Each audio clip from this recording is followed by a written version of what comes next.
Derek and I had been together for nearly a year and a half when he suggested the cabin trip. The cabin was 3 hours outside the city, tucked away in the woods with no neighbors in sight.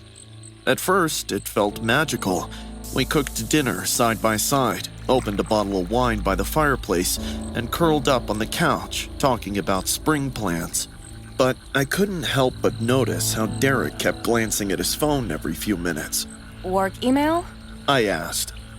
Yeah, just some stuff I need to handle when we get back. I didn't push it. He'd been fussing about some Chinese clients lately. We went to bed at around midnight. I fell asleep thinking about what ring he might have hidden in his bag. At 3 a.m, loud footsteps woke me up. My first thought was deer, but the rhythm was too steady. I shook Derek awake. Someone's outside. He blinked at me, confused. It's probably just an animal. But right then, a soft scraping sound echoed against the living room window, and we both jumped out of bed. We crept toward the living room. The cabin was small, with just one bedroom, a bathroom, and an open living area with a kitchenette. Most of the windows had these thick curtains that the owner had left closed, but we'd open them during the day to see the lake view. When we looked toward the living room window, my heart stopped. There was a man's face pressed against the glass. He was pale and gaunt, with eyes that were too wide and a smile that looked wrong. His breath was fogging up the window. Jesus Christ, Derek whispered, backing away a little. We blinked, and the face disappeared. There were more footsteps moving around the cabin. He was circling it, and every few seconds, there'd be a soft tap on a different window, like he was testing them. We need to call the cops, I said, fumbling for my phone. Signal's terrible out here, Derek replied, already dialing. The owner gave me his number for emergencies. I'll try him first. Derek's phone kept dropping the call. He tried 3 times before it finally connected, but it went straight to voicemail. Meanwhile, the man kept moving from window to window, tapping and testing. When he reached the one near the kitchen, he stopped and stared right at us. Up close, I could see he was mid-30s with dark hair plastered to his forehead. Even though it was freezing outside, sweat dripped down his temples, and his face was flushed like he'd been running. Let me in! I'm cold! Get the hell away from here! Derek shouted. The man just kept staring with that stretched smile plastered across his face. Please, I'm so cold! Just let me in for a minute! Derek was frantically dialing 911 now. It took 4 tries before the call finally went through. He yelled our location, screaming that someone was breaking in. The man's smile dropped in an instant. His face went completely blank before it contorted with rage. He ran to the front door and started kicking. The whole cabin shook. Wood splintered with each impact. I'll kill her! Open the door! Go away! The cops are coming! Derek shouted, backing away. Everything went dead quiet. For about 30 seconds, I thought he'd run off, maybe scared of the police. But then, he showed up at that kitchen window again. You didn't tell her, Derek. Wait a sec. You know this guy? Derek didn't answer. He just stood there, staring at the man in the window. The man pulled back, then slammed his head into the glass over and over. Blood streaked down the window. The glass cracked, and thin lines spread from the impact point. Jesus, Jake, stop! Derek yelled. But Jake didn't stop. His forehead split open. Blood poured down his face as he kept ramming his head into that window. The cracks spread wider. Please! Derek's voice broke. Jake, please stop! Jake slammed harder. The window was about to shatter. I'm sorry! Derek screamed, dropping to his knees. I'm sorry, okay? I'm sorry!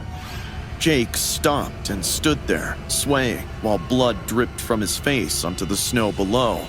And he smiled. I told you I love you, Derek.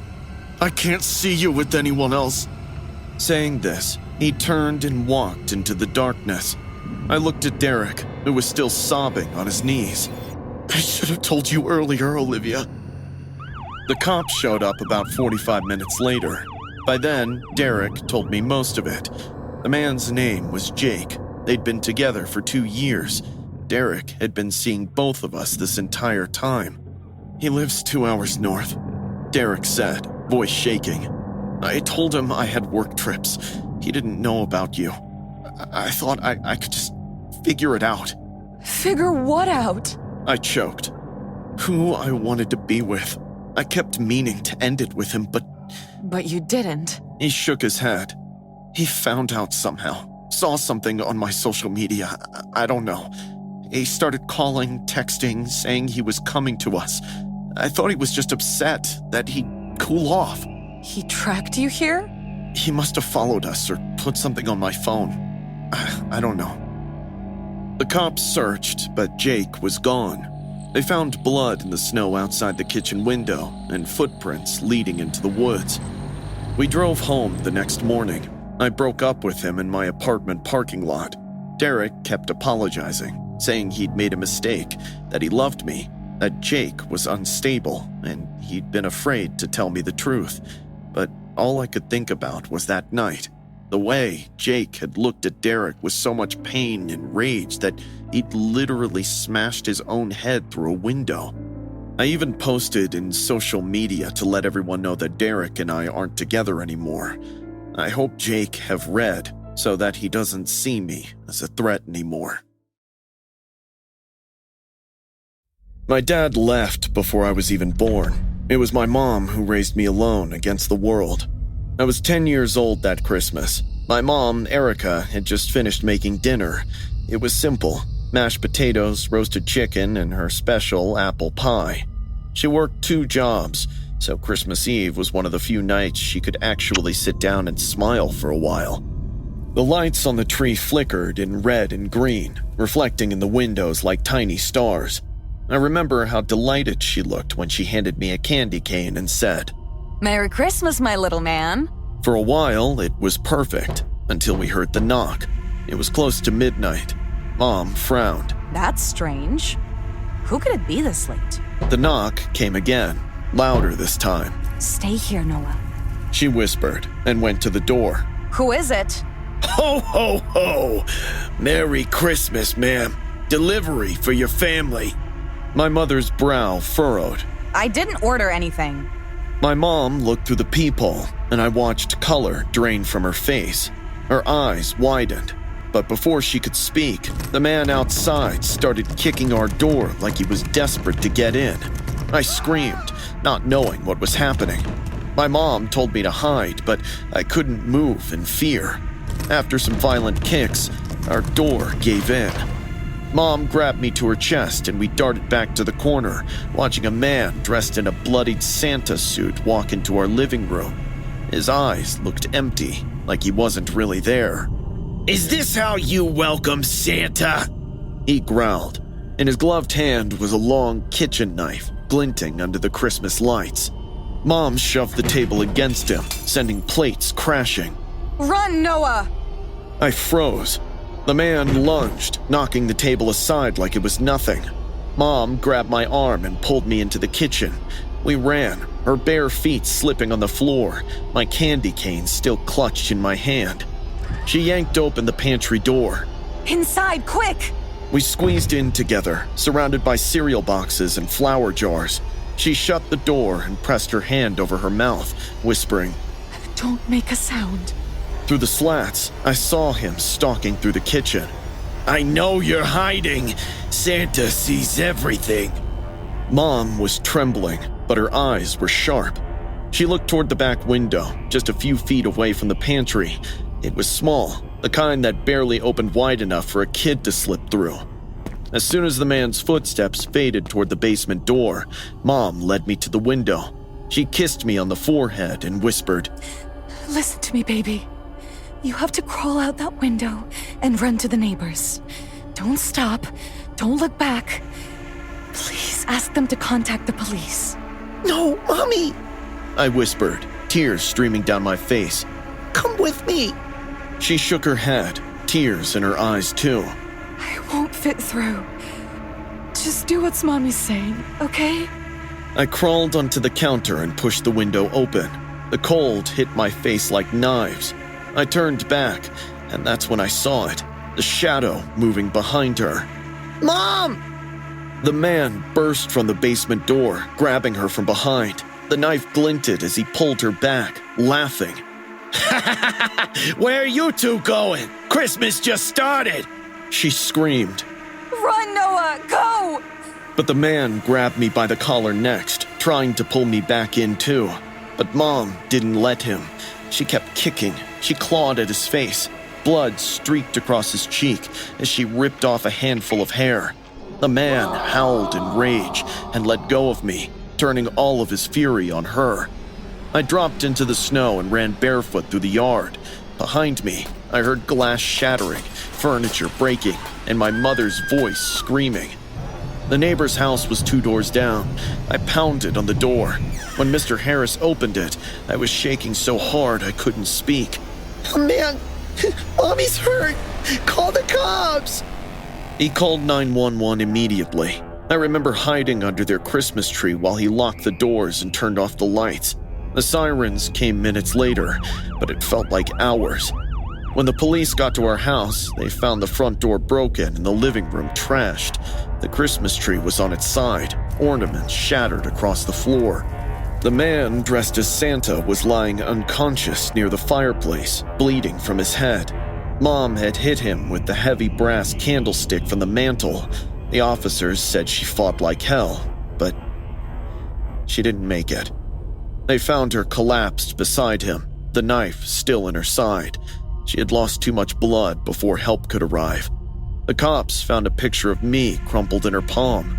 In her last breath, all she thought of was me. It's been 20 years since that night. The cops told me later that the man had escaped from a nearby psychiatric hospital. He'd stolen the Santa costume from a donation drive hours before he broke into our home. He survived the blow to the head, but he's been in a secure facility ever since. Sometimes I wonder if he remembers what he did, but mostly I wonder if Mom knew how brave she was in that moment, how she chose to die so I could live.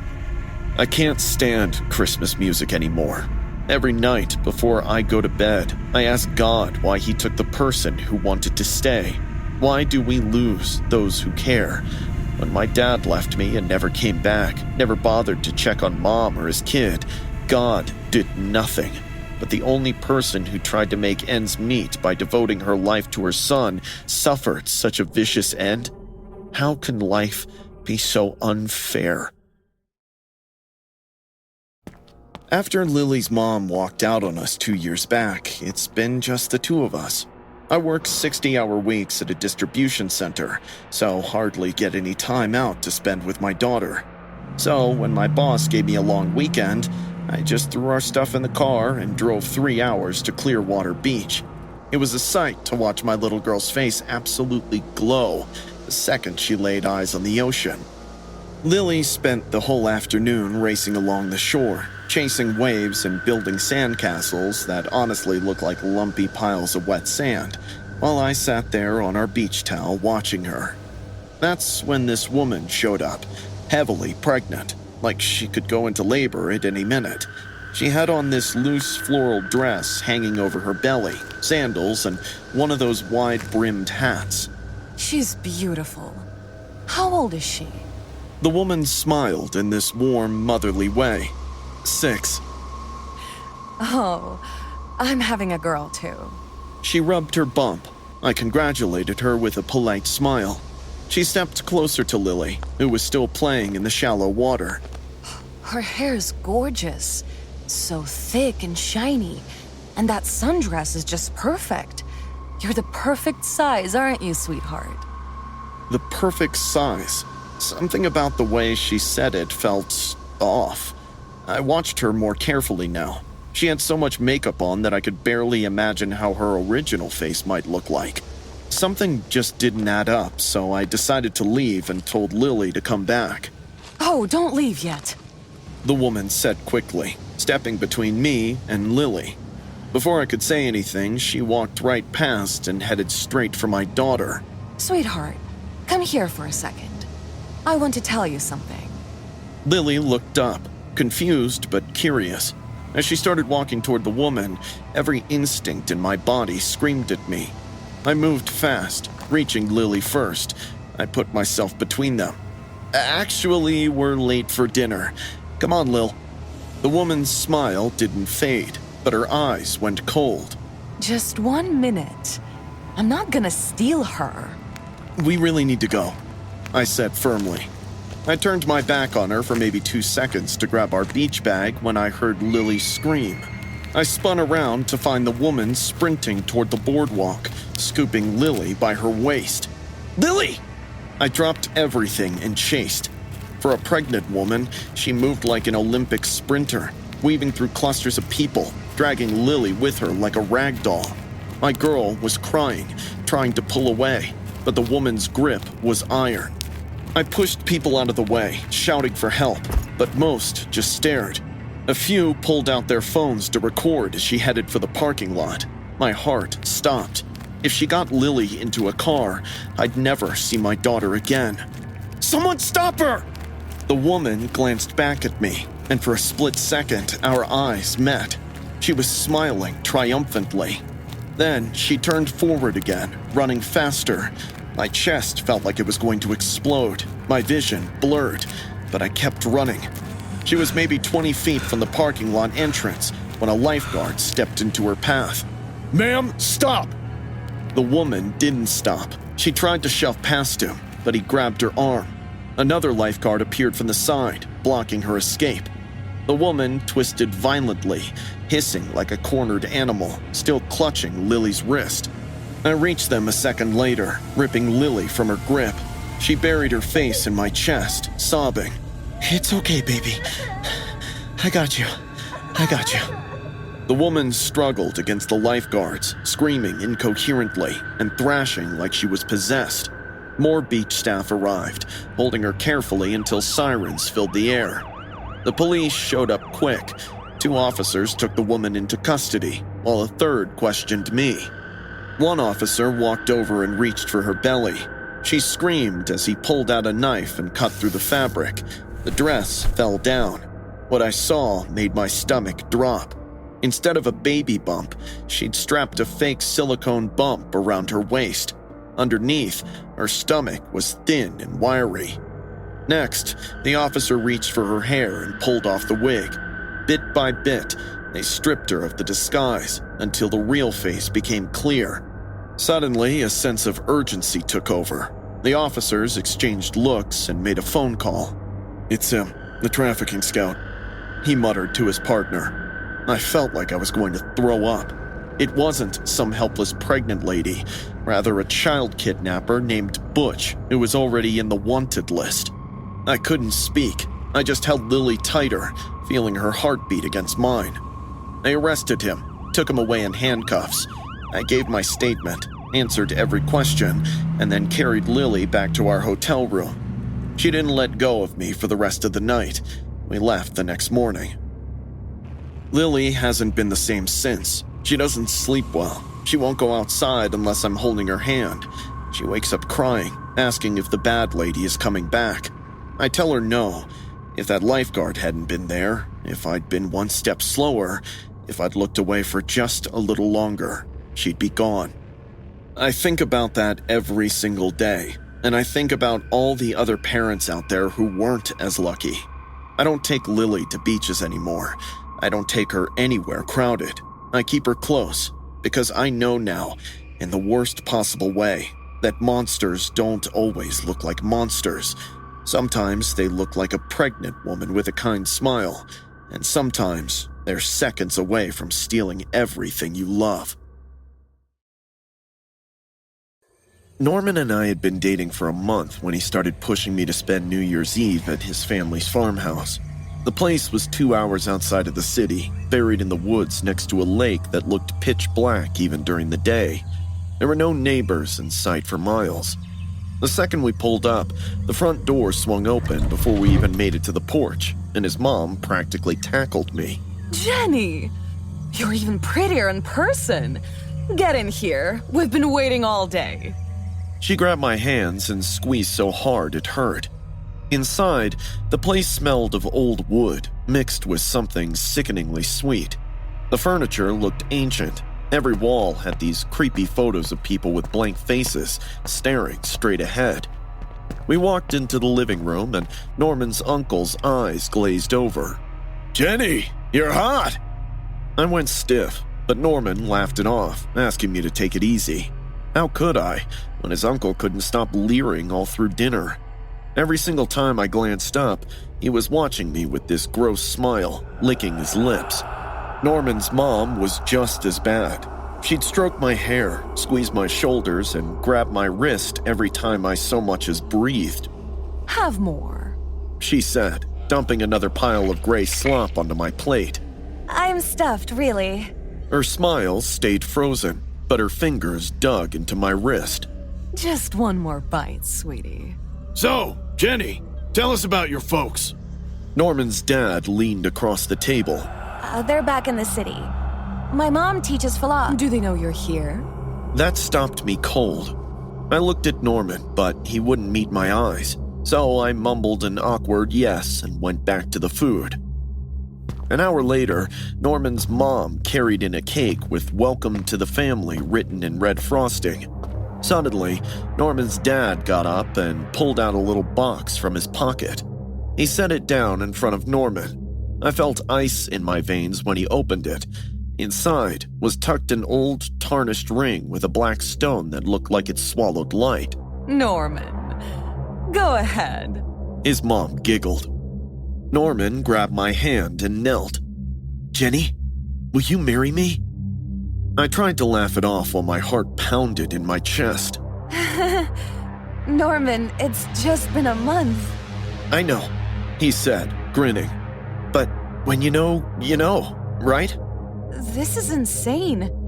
Norman's mom's face changed. Aren't you his girlfriend? Yeah, but... So you will marry him? Maybe, but we need more time. Time? His mom's voice went shrill. For what? You ate our food. You're in our home. You're a part of us now. I came for dinner, not a wedding. My voice cracked. Carl pushed himself up. What an ungrateful bitch! I got up to leave, but Norman grabbed my wrist hard. His dad stepped in close, blocking my path to the door. Carl moved to the other side while Norman's mom stood behind me. Please, let me go home, I said, tears starting to spill. I tried to pull away from Norman, but his grip only kept tightening. Carl had grabbed my other arm. Between him and Norman, they started forcing me down into the chair. I struggled and wiggled, but they were too strong. Sit down! You're embarrassing me! Stop it, please. Norman's dad pulled the ring from the box. Put out your hand! No! Carl wrenched my arm forward. Norman held my wrist still. His dad moved the ring toward my finger. I had to get away. I searched my brain for any potential exit until it clicked. My parents have to be here. I screamed. Norman's dad stopped. What? My parents. I choked out through tears. They need to see this. That's how it's done. Norman's mom frowned. We don't need. Yes! It's tradition. Please, they have to be here. They exchanged looks. Norman's grip loosened slightly. She's stalling, Carl muttered. No, I'm not, I swear. It's a union of two families, too. That's proper, isn't it? I mean, Norman deserves a grand celebration after all. I looked at Norman, pleading with him to believe me.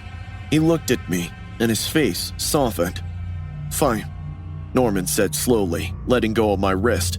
I'll go get them.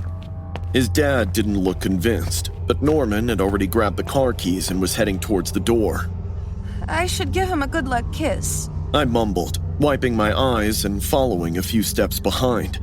As I passed the table, I sneakily grabbed the cake fork and slipped it up my sleeve. I know you have doubts right now, but once you're in, you'll get it, Norman said at the door. I nodded, stepping closer until we were standing inches apart. I went up on my toes. He closed his eyes, waiting for the touch. Instead, I jammed the fork into his eye as hard as I could. Norman went down screaming, clutching his face as blood poured out. The car keys hit the porch with a clatter. I snatched them up and bolted. His mom started shrieking behind me. I didn't look until I dove into the car and shoved the key in. The engine turned over right as Norman's dad got to the window, hammering on the glass. You made a mistake! I hit the gas. Gravel sprayed everywhere as the car kicked sideways, then straightened out. In the mirror, I could see all four of them on the porch under that yellow light, just watching me tear down the driveway. I drove for over an hour before I could pull over. My hands wouldn't stop shaking. Norman's blood was all over my sleeve. Every time I blinked, I saw the fork going in. I've shifted apartment and now staying with my parents. I can't go to the cops because I too stabbed Norman that night. I just hope we never cross paths again. Ryan and I had been married for exactly 4 days when we touched down in Bali for our dream honeymoon. Aro, our personal guide, was the first to greet us. He was part of the package by the resort provided to show us around.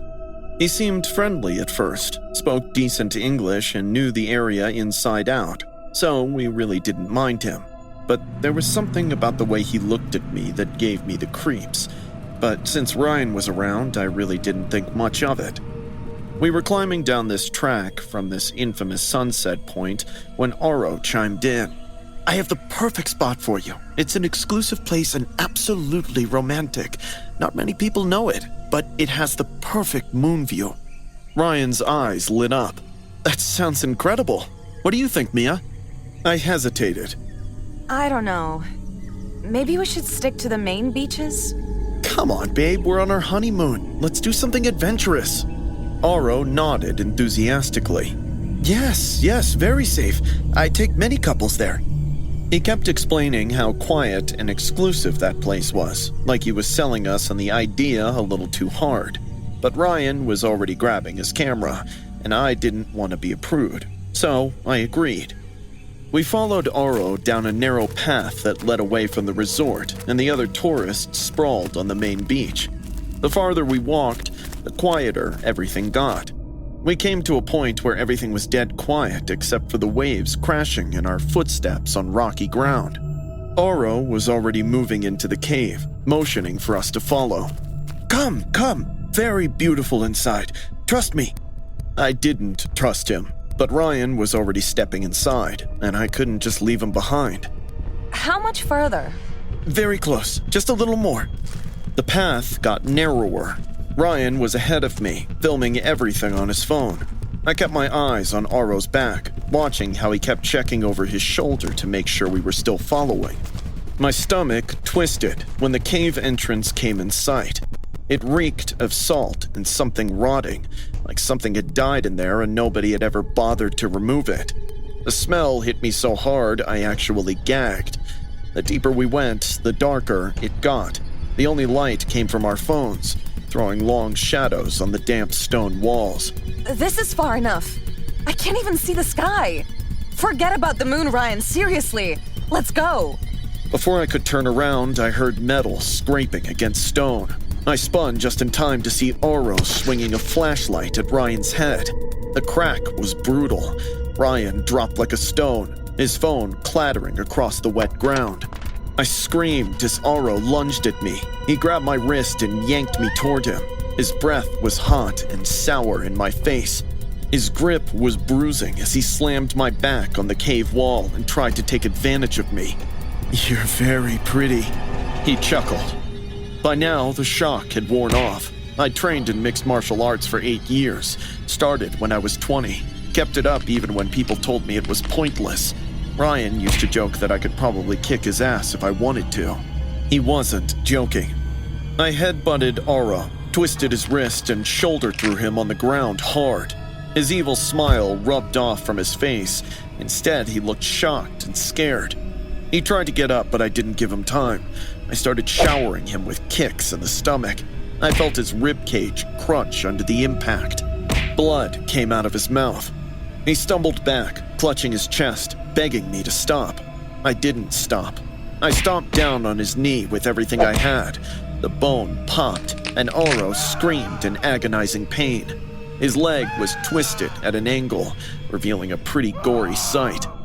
I stood there, shaking with blood all over my hands and my dress ripped.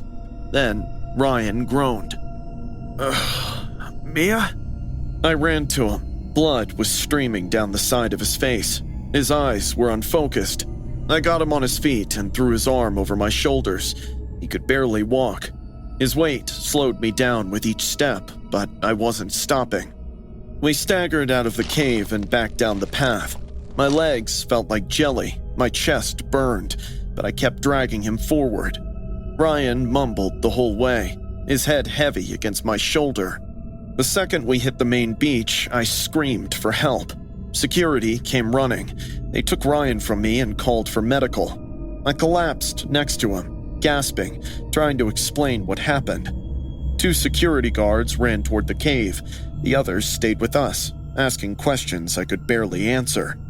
Police found Oro in the cave. He was unconscious with broken bones and serious injuries. They arrested him right there. Turns out he had a history of harassing women, but since the resort owner was his cousin, they looked the other way. The resort gave us a full refund and apologized constantly, even offered another honeymoon on them. We turned him down and flew home the next day. People keep asking us how the honeymoon was. We tell them it was great. We show them a couple of beach photos from the first day, smile, and change the subject. We don't talk about the cave or Oro, but sometimes, late at night, Ryan touches the scar on his head and asks me what happened after he got hit. I tell him the truth about how I fought back. He's grateful that I could defend myself and sorry that he ignored a woman's instincts. Now he knows that it never lies, and neither do her fists. That Saturday evening, my folks were out to visit my grandma, so I had the whole house to myself. I figured it was the perfect time to finally watch The Conjuring without Mom freaking out about the psychological impact on a 15-year-old. I made this huge bowl of popcorn, crashed on the couch, and got about 30 minutes in when someone knocked on the door. When I looked through the peephole, a girl was standing on my porch wearing a green Girl Scout sash and pigtails. She had this huge smile that was way too big for her face. Girl Scouts sold cookies all the time. It wasn't meant to be anything special, but some just didn't fit right in. Girl Scouts are usually like 10 years old, but this girl looked at least 20. She had full makeup on, mascara and lipstick, but was dressed like a little kid. I almost didn't open the door. My gut told me not to, but then I thought I was being paranoid from watching too many horror movies. Plus, she was just selling cookies. What's the worst that could happen? I opened the door. Hi! We're raising money for the troops. Wanna buy some cookies? Up close, she looked even weirder. Her makeup was caked on, covering what looked like acne scars. The pigtails were messy as if she had tied them in a hurry, and her eyes didn't match her smile. Sure, I said. How much? $5 a box. She held up Thin Mints, and her smile got wider. You're cute. You know that? My heartbeat picked up. Thanks, I said, reaching for my wallet. I'll just take 1 box. She leaned closer, and I could smell her perfume. It was heavy and sweet, that kind that sticks in your throat. You know, I've got more varieties in my van, if you want to pick your favorite. Everything in my head was telling me to say no and close the door, but I was 15 and stupid, and some part of me was flattered that an older girl was paying attention to me. Yeah, let me check them out. She giggled, turned, and walked toward the curb, where a white van was sitting with its engine running. As we got closer, I noticed that instead of the windows, the van had solid white panels in the back. They're right here, the girl said, reaching for the side door. She slid the door open. Before I even figured out what I was looking at, hands shot out of the dark and grabbed me. One yanked my arm, another grabbed my shirt, and suddenly I was being pulled inside. I tried to scream, but a hand clamped over my mouth. My feet barely touched the ground before they shoved me all the way in. The doors slammed shut, and the van lurched forward. Inside, one of them pinned me down while the other went through my pockets. They took my phone first, then my wallet. I was wearing my new Jordans my dad just bought me. One of them yanked those off too, laughing. The new edition, he whistled. Please, I sobbed, hating how scared I sounded. please just let me go. I won't tell anyone. The girl was sitting in the passenger seat. She smiled as she pulled off the pigtails, and without them, she looked at least 10 years older, harder, and meaner. Stupid, horny teenagers, she said, lighting a cigarette. She took a drag, then turned around and pressed the lit end against my arm. I screamed. That's when the guy started hitting me in the gut, face, and ribs. They weren't trying to knock me out. They just wanted to hurt me. I curled up trying to protect myself, but there wasn't enough room. Every time I moved, another punch landed. I tasted blood. My nose was bleeding, dripping onto the van floor.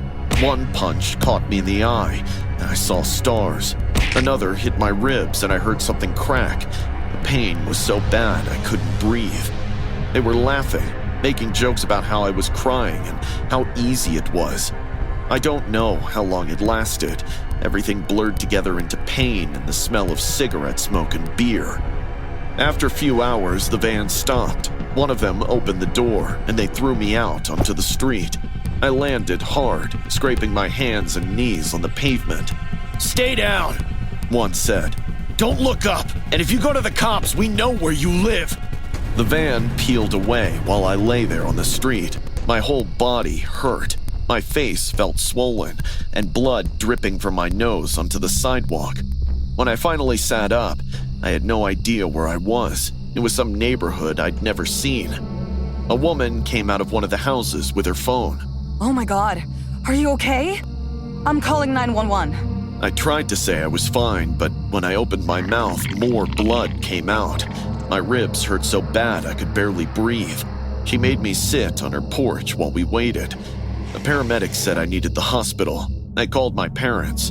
My mom cried when she saw my face. My dad looked like he wanted to kill someone. Cops came and took a statement, but I couldn't tell them much except that the van was white. I didn't see the plate, and there were at least 2 of them with the fake scout girl. I spent 2 days in the hospital. I had 3 cracked ribs, a concussion, and a broken nose. The bruises took weeks to heal, but the physical stuff wasn't the worst part. The worst part was living afterward. Every time someone knocks on the door, I freeze. Every white van I see makes my heart race. I have nightmares about being in that van, about those fists in the dark. My therapist says it's PTSD. She's teaching me ways to feel safe again. But some nights, I still wake up sweating, convinced I can smell smoke and beer. The cops never caught them. As far as I know, they're still out there, knocking on doors, looking for stupid, horny teenagers to follow a stranger to their van. This happened last year, a few days before Christmas. My wife, Julia, and I had to take a last-minute trip to the mall to buy decors and dinner supplies with our son, Danny. The mall was getting crowded each second. I told Danny to keep by my side, but a few seconds later, when I looked down, my son was nowhere to be found. We tore through every store, screaming his name. Dread coiled in my gut. Julia started crying. We were talking to the mall security to help us find Danny when we heard an announcement from their office. "Attention shoppers, one of our security personnel has been found dead in the men's restroom. Please remain calm and stay inside the building." Suddenly, one security personnel showed us footage of another security guy leading Danny by the hand toward the back hallways. "There, that's our son! Call your security guy!" I watched the guard's face turn pale. He said the man in the footage was not their coworker. The uniform he's wearing actually belonged to the dead guy found in the bathroom. Julia broke down crying on the floor. My son's helpless, innocent face flashed right in front of my eyes. "The cops will be here any minute, sir." But I didn't wait. I ran. Sir, wait! He might have a weapon! I didn't care. That was my Danny back there. I pushed through the employees-only door and into a narrow concrete hallway. Spotlights were strung along the ceiling, half burnt out, throwing jumpy shadows that moved when I did. I ran past storage rooms full of boxes, and I could hear Danny screaming. Dad! Dad! I followed his voice and burst through the door into a big storage room. The man was holding Danny off the ground. His one arm was locked around his chest, the other pointed a knife at him. Danny's little feet kicked weakly. His face was red from crying. Stay back, he warned. Let him go. I could barely get the words out. He's only 6. Please. I don't care. He's my key to get out of this mall without any trouble from the cops. Danny was crying, shaking really badly. His little hands were stretched towards me. I knew my one wrong move could cost my son's life, so I had to be smart. I raised my arms up in surrender and said, Look, you want to get out of here, right? I'll help you. Just let him go and hold me hostage. I promise I'll cooperate. The man scratched his head with the knife, then looked at Danny and back at me. Is this some trick you're trying to play? Because if so, I'll shoot. No! Take me, let him go. Look, the cops are coming. You've got to listen to me, now! My words convinced him, and he let Danny go. He ran towards me with little steps, and I hugged him. He was crying, thinking the man could still hurt him, but I calmed him down and told him to go back to Mom. Told him that I'll be all right. But just then, I heard running footsteps coming our way. The man grabbed me by the neck and placed the knife on my forehead. The cops burst through the door. Danny was still there, calling out for me, crying. One of the cops took him into his lap, while 3 others told the man to let me go. But the man threatened them, saying if anyone tries to stop him, he'd shoot me. I told the officers to first get my kid out of there because I'm all right. When we all walked back to the mall, everyone watched me and the guy with fear and suspense in their eyes. The cops were negotiating, but the man who had been a runaway convict wasn't falling for any of their words. My wife screamed from the crowd, seeing me. I was a little relieved to find Danny back with Julia, but I knew it broke her. She got her son back, but put her husband in danger instead. It was like her life traded fear with fear. The convict told me to head for the exit without doing anything foolish. One mistake, and I'll blow off his head! I nodded and started walking away slowly. The cops had their guns at him, but couldn't do anything because my life was hanging by a thread. We were about to get inside the elevator when I noticed this big metal Christmas star hanging right inside the elevator. An idea clicked in my mind. The man hit me on the head with the knife and shouted, Get in! You're coming with me, remember? I got in, but just before the elevator door closed, I noticed the man laughing at the cops. He thought he won. His pride distracted him for a few seconds, and that's when I snatched the star from the ceiling and stabbed him in the right eye with its pointy peak. He screamed in pain, and the knife fell out of his hand. The cops swarmed in and pinned him down to the ground. It happened so fast and quickly that everyone stayed silent for minutes. Finally, I was reunited with my family. Danny came running at me. While hugging me, the poor kid kept apologizing. I'm sorry, Daddy. I shouldn't have left you. Shh, don't say that. You're safe. That's all that matters. Were you scared? Terrified. But seeing you, I'd give my whole life for you. Will you always protect me? Always. I promise. That day, I could have lied to Danny, telling him how I don't scare easy or how big of a hero I am. But if you ask me, I think it's better to tell our kids the truth. It's better to let them know that parents are human too, and they can make mistakes as well. This teaches your kid to respect your decisions. Miles and I had this TikTok account where we posted dumb pranks and stupid challenges. It wasn't anything insane, just stuff that got us laughs, a few thousand followers, and occasionally brand deals. But recently, the views had started tanking. We were stuck at 23K, and no matter what we did, the algorithm didn't care. The comments were getting brutal too. Then, one night, Miles texted me, saying he had an idea that was going to break the internet. The next day, he showed up at my place, grinning like he'd just solved world hunger. Dude, listen, there's this new trend called #MidnightHide. It's kinda risky, but everyone who's done it blew up. I frowned. What even is that? He explained that we'd have to sneak into some random house at night, hide till morning, film everything, and post it. It sounded stupid and dangerous, but we were 16, and when you're 16 and chasing views, stupid feels like an adventure too. We picked this house at the end of our street. It's been dark for weeks, with newspapers piling up on the porch. We figured the owner was away. We got in through a basement window at around midnight. The house was quiet and smelled like a hospital. This is perfect. Miles whispered, already filming. We're gonna blow up. We went upstairs. The kitchen had old takeout containers everywhere. The dishes were stacked in the sink. We started messing around for the camera, ate food from the fridge, and laughed about it. Miles found expensive cologne in the bathroom and sprayed himself, joking about smelling rich for once. Our followers were eating it up. The comments kept coming in. People were saying we were crazy, that we had guts. Then, one comment made us stop. Someone commented about the pile of sheets laying behind us, saying they had weird stains, much like blood. Miles turned his camera toward the living room corner, and true enough, a pile of white sheets was crumpled by the wall. He got closer with his flashlight. The stains were dark red and spread all over. Dude, Miles whispered. That's actual blood. My stomach dropped.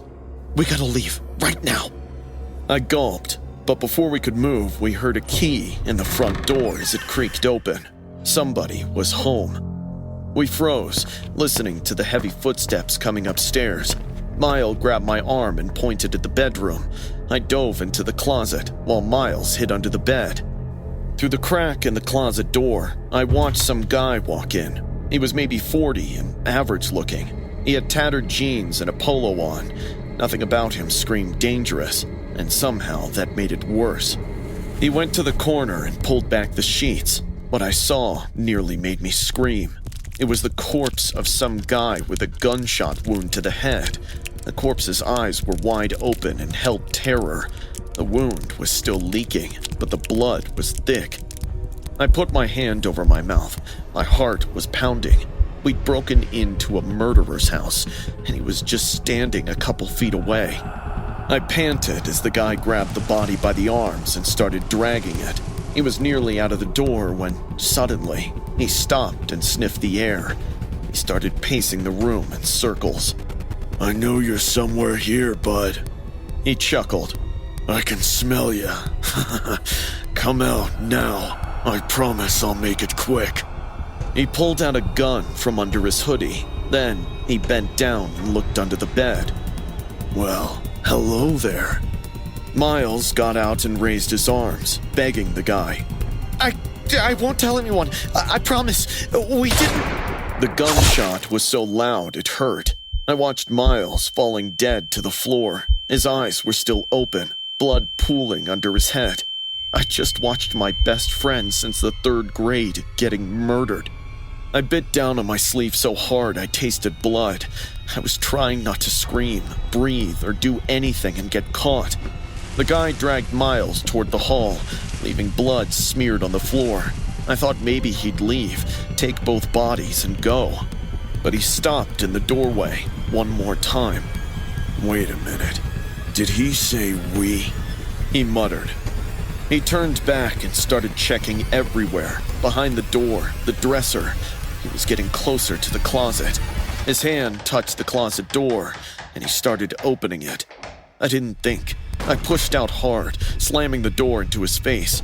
He stumbled, and I bolted. He shouted at me, then fired twice. The bullets hit the wall, missing my head. I stormed down the stairs, hit the front door, and ran for my life. I didn't stop till I was 3 blocks away. I couldn't breathe. My legs were shaking. Somehow, I called 911. The cops found 2 bodies right where I'd seen them. Shockingly, the first one was the actual owner of that house, David Matthew, who had been missing for 2 weeks. And then there was Miles still lying limp in the doorway, holding his phone, which had recorded everything, including his death. The killer got out the back while I was running. They caught him 3 days later at his mom's house, packing to leave the state. He was David Matthews' business partner. They had some feud over money, and the guy killed him. David was shot dead that same day, in the morning, and later hidden under the piles of bed sheets until his killer figured out how to get rid of it. We walked right into it. Miles's funeral was last week. His mom wouldn't look at me.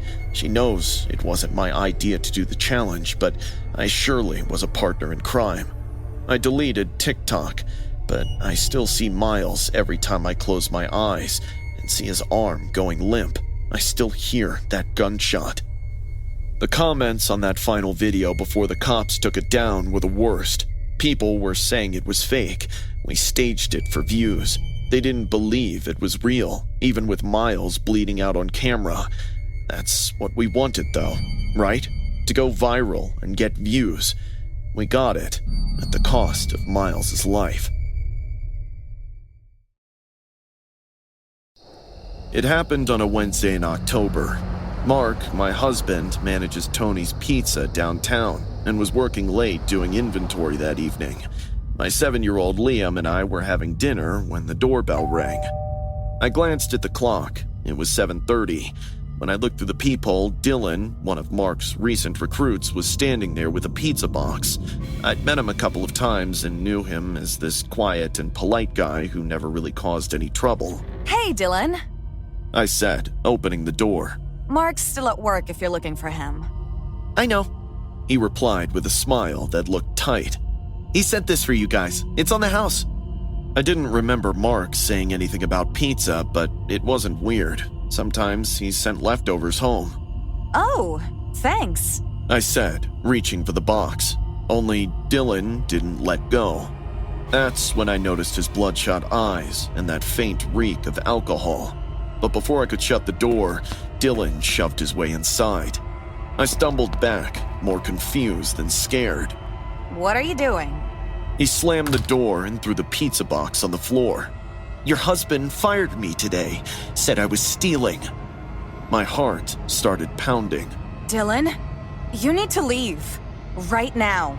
Stealing! He laughed, throwing his head back. I took $40, Sarah, because my power was getting shut off. Your dear Mark fired me over $40, called me a thief in front of everyone. I'm sorry, but that has nothing... He grabbed my hair and yanked me backward. I screamed as the pain shot through my scalp like fire. He slapped me across the face so hard that everything went white for a second. Quiet, witch! He hit me again, making me taste blood in my mouth. Mommy! Liam's voice rang from the kitchen doorway as he came running in. Run, Liam! Go! I screamed, but my baby had frozen in place. His face was white as a sheet, and he was still holding his juice box. Dylan dragged me toward the living room by my hair. I tried fighting, but he was so much bigger and stronger. He threw me against the wall, and I hit it hard. My shoulder exploded with pain. This is your fault, he kept saying. Your husband's fault. You're gonna pay. He pulled a gun from his jacket and pointed it at my face. Dylan, please. Please don't. I have a son. And I'd a life before your husband destroyed it. That's when Liam moved. He ran at Dylan, screaming, Leave my mommy alone! He hit Dylan's legs, kicked and punched with everything he had. Dylan stumbled, and I tried to make it to the door, but he caught himself fast. You little brat! He yelled, and pushed Liam so hard his head hit the corner of the coffee table with a crack. He rolled onto the floor and didn't move. Blood started pooling beneath his head. Liam! Baby, please! Wake up! I screamed, crawling to him, but there was so much blood. Dylan looked down at what he'd done and panicked. I didn't mean... I just pushed him. Oh, God. He bolted out the door, leaving it wide open. With shaking hands, I grabbed my phone and called 911. The dispatcher tried calming me down, but I could barely breathe. Still, I pressed my hands against the wound on Liam's head, trying to stop the bleeding. His eyes were closed. His little body was still. Stay with me, baby. Please stay with Mommy. I whispered, hiccuping. The ambulance came fast. Paramedics took over while I just stood there, covered in his blood. They lifted him onto a stretcher and I climbed in beside him, holding his hand. One of them kept talking about skull fracture, brain injury, but it barely made sense. At the hospital, doctors rushed him into surgery. Mark showed up terrified, and I collapsed into his arms, telling him everything through sobs. Police came and took my statement, promised they'd find Dylan. Around midnight, the doctor came out. "Your son's in a coma. The head trauma was severe. We've done everything we can. Let's just hope for a miracle." I sat by Liam's bed for 3 days straight, holding his hand, talking to him, and begging him to come back. Mark brought food I couldn't eat, clothes I barely changed. The nurses tried to make me rest, but I couldn't leave. On the third day, the police came back. They'd found Dylan in some alley 2 towns over, passed out drunk.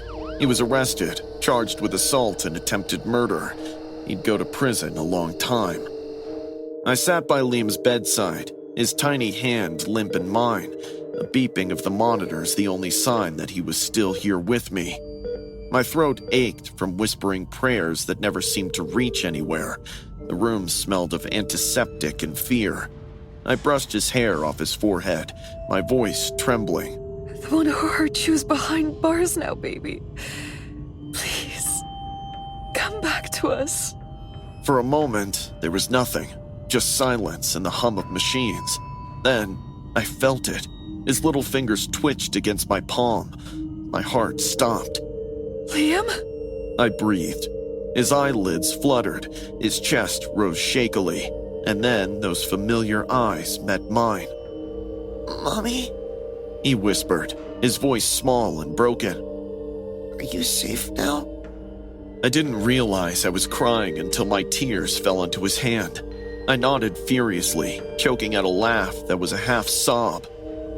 Yes, sweetheart, I'm safe. You saved me. I gathered him into my arms, careful of the IV lines, and buried my face in his hair. He smelled like home, like everything good that I thought I'd lost. You're my little hero. I whispered, holding him tighter as his heartbeat pressed against my chest.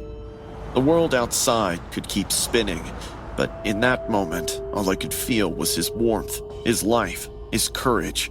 My little boy was awake, and for the first time in what felt like forever, I believed we'd both be okay.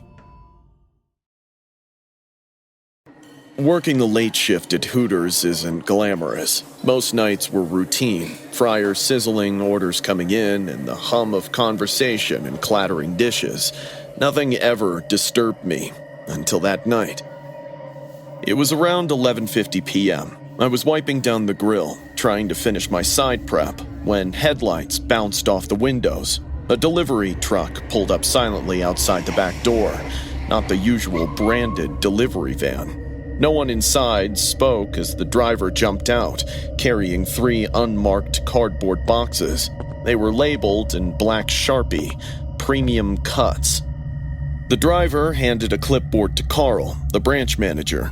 He looked normal enough on paper, mid-30s, slicked back hair, a permanent smirk, but something about his eyes always made me uneasy. That night, he barely glanced at the receipt, shoved it into his pocket, and muttered, "Leave him alone. Just freezer stock, Louise." I nodded, but something in the pit of my stomach didn't sit right. The boxes were heavy, the tape was peeling, and they smelled weird. Carl wheeled them inside like they were nothing and slammed the door shut behind him. The shift ended. I clocked out, grabbed my keys, and headed for my car. But as I reached the alley outside the back, I realized I'd left my phone on the prep table. Not a big deal. I figured I'd just grab it and leave. I went back in, and this time I noticed the freezer humming louder than usual. I froze. The door, which Carl had slammed shut, was now slightly ajar. I had no reason to open it. He specifically asked me to leave the boxes alone, but something gnawed at me. Curiosity? A gut instinct? I pulled the door fully open. Cold air hit my face, fogging the glasses I wasn't wearing. I stepped inside, eyes adjusting to the dim freezer light. I saw one of the boxes, opened. I swear my heart stopped. Vacuum-sealed bags of raw meat lay spilling out, stacked unevenly. At first, I thought maybe a box had torn in transport, but something was wrong. The cuts were uneven and jagged. The color was off, not fresh red, but a sickly brown pink that made my stomach churn. In addition to the unsettling color, there was a tattoo. It was faint, almost invisible beneath the packaging, but unmistakable. A small crescent moon tattoo on a wrist. My blood ran cold. That tattoo, I knew it. One of our missing Hooters waitresses, Jenna, had that exact tattoo. I stumbled back, fumbling for my phone, and shaking, I dialed 911. Hello? There's human meat in the freezer at Hooters. You need to send someone. Please, hurry. The dispatcher asked questions I barely heard. I was hyper-aware of every sound, the hum of the freezer, the empty street, and my own breathing. I was about to give them the address when a voice stopped me. You don't understand, Louise. I spun around. Carl was standing there, knife glinting in the alley light. His smirk was gone. His eyes were hard and dark. You're seeing things that aren't there. I saw it, I said, my voice shaking. The tattoo. It's her. There's human... Carl stepped closer, raising the knife slightly. You misheard, or you misunderstood. Nothing here is what you think it is. I backed up instinctively, bumping into the dumpster. My adrenaline spiked. I pressed the phone against my ear and whispered into it. He's here. He's got a knife. The dispatcher told me to stay calm as the cops were on their way. Carl lunged, just a quick swipe, more of a threat than an attack. I dodged and ran toward the street, shouting, Help! Somebody help me! I hid behind this heap of trash bags waiting for the cops. When they finally arrived, they found Carl inside. He was putting those meat boxes in a large bag, probably planning to run away. They caught him quickly. He didn't resist, but even as they cuffed him, I saw the panic in his eyes turn to something colder, more calculated.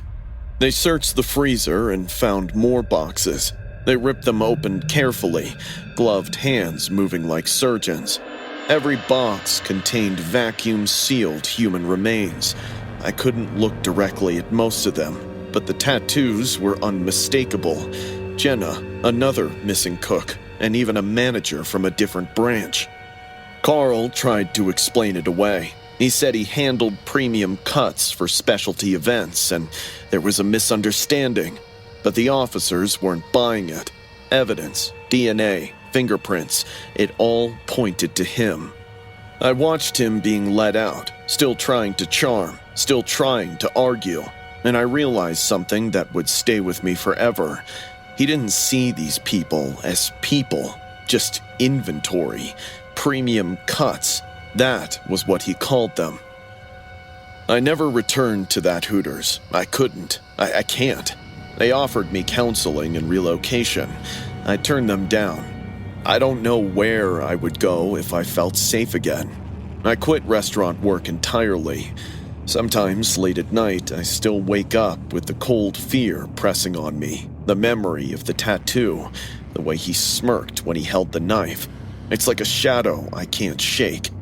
I walk past Hooters on the highway occasionally. The building's lights hum in that familiar orange glow, and I get that same feeling in my gut, like someone's watching me, like those boxes are still there, waiting for the next shift, the next person who thinks they're safe. Because I'm not just scared of men like Carl, I'm also terrified of those who ordered his premium cuts.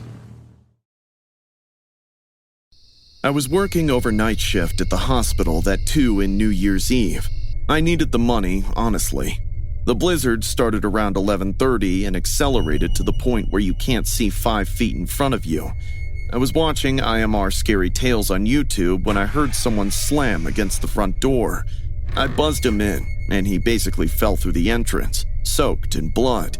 He was breathing hard, and his eyes kept darting around. "I hit a deer.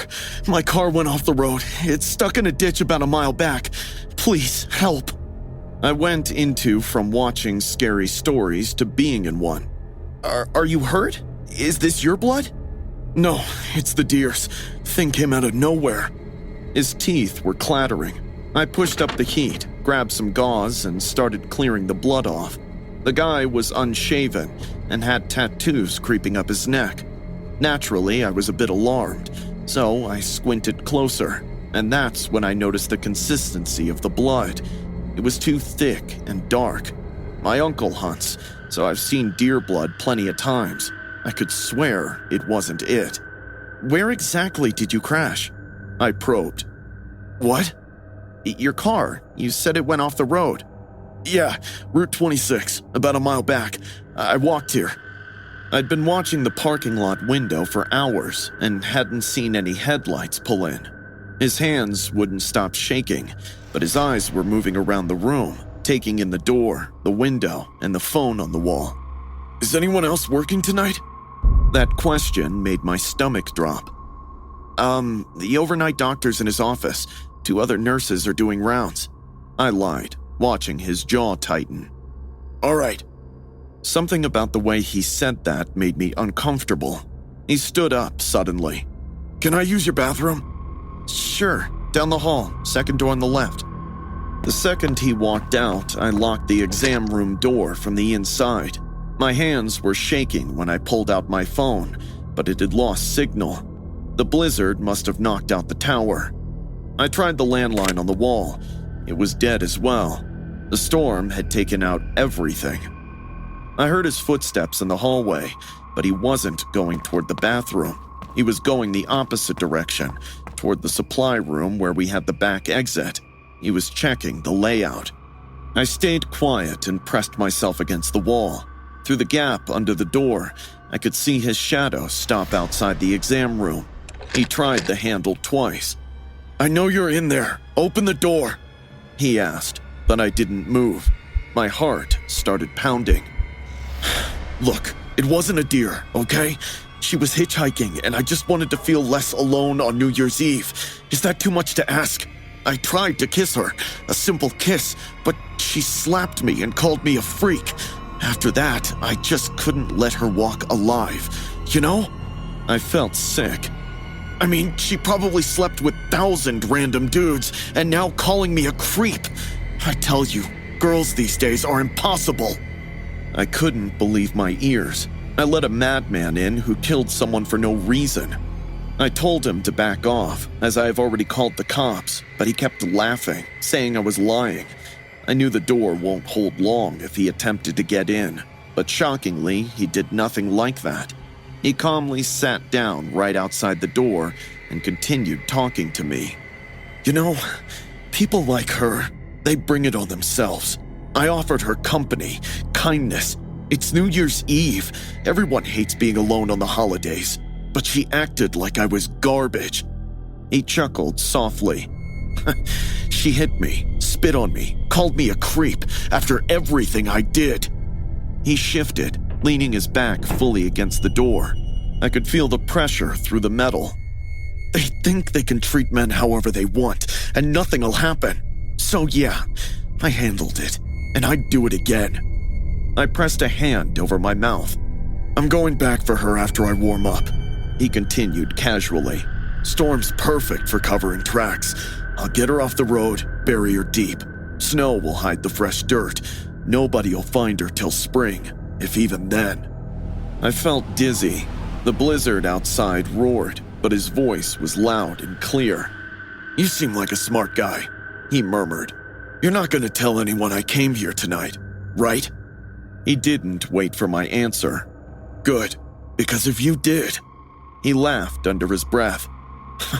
Well, let's not think about that.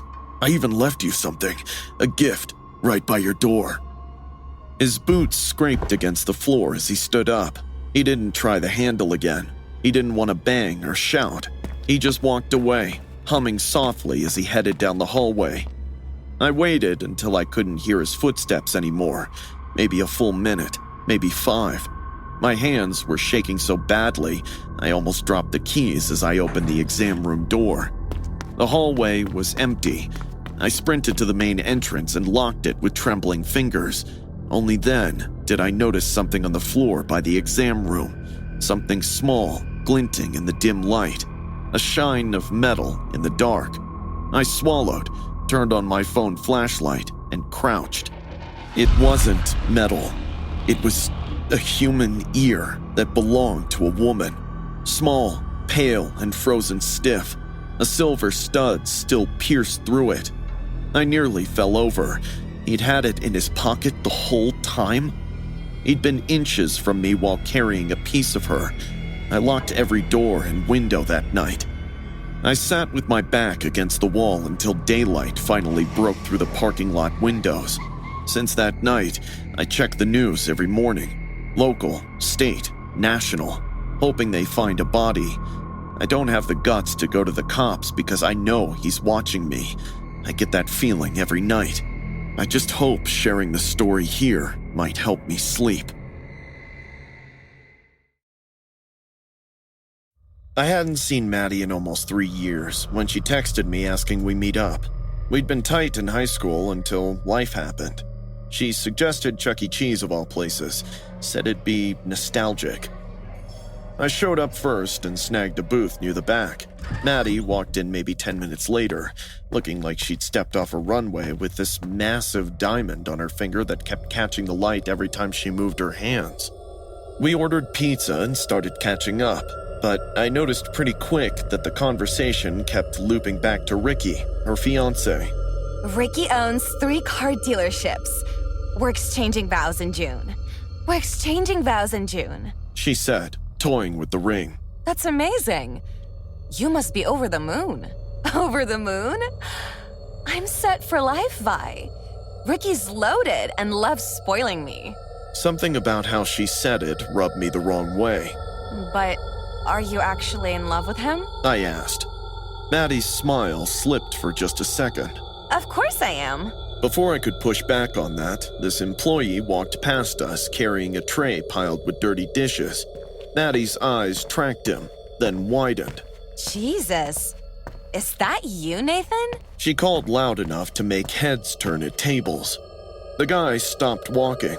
I saw his face and immediately remembered him as Nathan, her boyfriend of 2 years during high school, whom Maddie had dumped right around graduation. Hey, Maddie. Nathan smiled softly. Nice seeing you after so long at Chuck E. Cheese. It pays the bills. He shrugged. Of course it does. But what happened to all those startup ideas and yacht dreams? My mom got sick, Nathan replied. I had to stay home and take care of her. Oh, how noble. Maddie taunted, then showed him her huge diamond engagement ring. See this? This is what my life looks like now. I'm marrying Ricky Crawford. You've probably heard of him?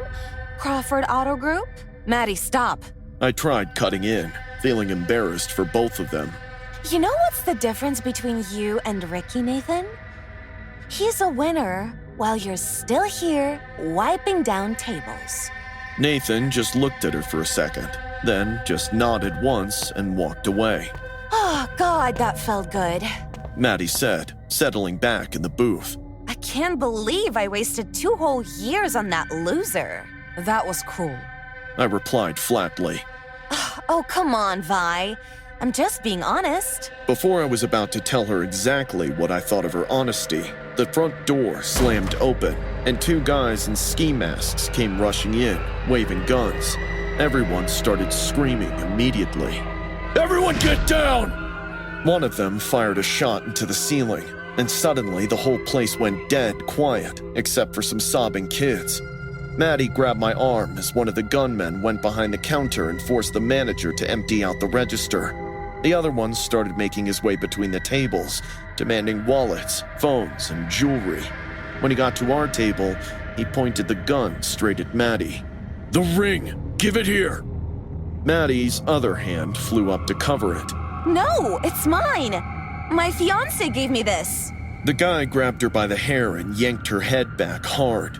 Maddie screamed, but he shut her up with a hard slap across the face. She fell sideways in the booth. "Stop!" Nathan shouted as he approached us with his hands raised. "Leave her alone. Just take the money and get out." Nathan, don't. "Back off, man! I'll shoot!" The gunman swung the weapon toward him. "She's scared," Nathan said, still coming closer. "Just let her keep the ring. It doesn't mean anything to you anyway." "You kidding? It's worth thousands! Get back!" Nathan looked at Maddie, who was sobbing, still holding her face where she'd been hit. Then back at the gunman. "Take this instead. Just leave her alone," Nathan said, pulling off his watch. It wasn't anything special, probably worth about $50. The gunman actually laughed at that. "That's a piece of junk! You, girl, give me the ring!" He reached for Maddie again, but Nathan lunged forward, grabbing at the guy's arm. They started struggling, the gun waving around between them. Other people were screaming now, running for the exits. The second gunman was shouting something I couldn't make out over all the chaos. Suddenly, the gun went off. Nathan stumbled backward. His hand went to his chest. Blood started spreading across his shirt. Nathan! Maddie screamed. He went down. The gunman took off running. I dropped to my knees beside Nathan and pressed my hands against the wound, even though I could already tell it was bad. Someone call 911! I shouted. Nathan's eyes found Maddie. She was on the floor next to him now, sobbing, her hands hovering over him like she wanted to help, but had no idea what to do. "I'm sorry," Nathan whispered. His breathing was getting shallow. "I'm sorry I couldn't. Nathan choked before his eyes closed. The paramedics showed up maybe 3 minutes later, but there was nothing anyone could do. They pronounced him dead right there on the Chuck E. Cheese floor, surrounded by arcade games and birthday decorations. The cops took statements from everyone. They caught the gunman a couple of hours later, trying to cross state lines. Maddie sat in the back of the ambulance, with a blanket wrapped around her shoulders, just staring at nothing. I sat down next to her, and we didn't talk for a long time. Then, Maddie completely broke down.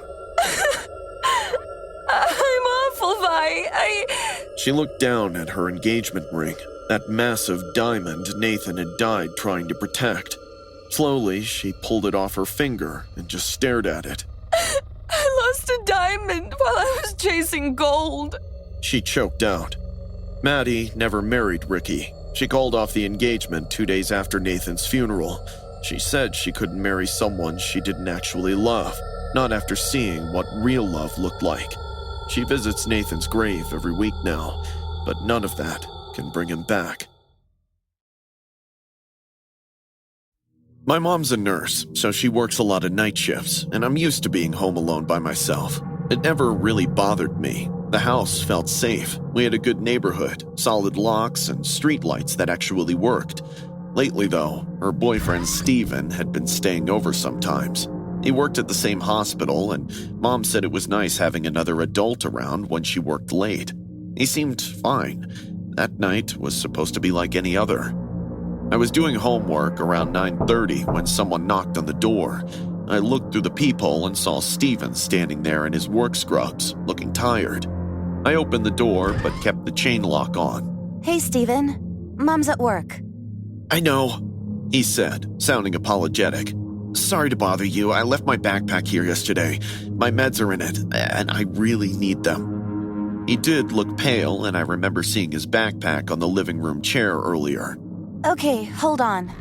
I unlatched the chain and let him in. He went straight for the living room, muttering thanks. Something about the way he moved made me uneasy. so I grabbed my phone and called Mom while walking toward the kitchen. She answered on the second ring. Hey, sweetie. Everything okay? Steven's here picking up his backpack. He said he needs his medication. Maya, Mom sounded panicked. lock yourself in your room right now. We broke up this afternoon. He's sick in the head. I told him not to come to the house. My blood ran cold.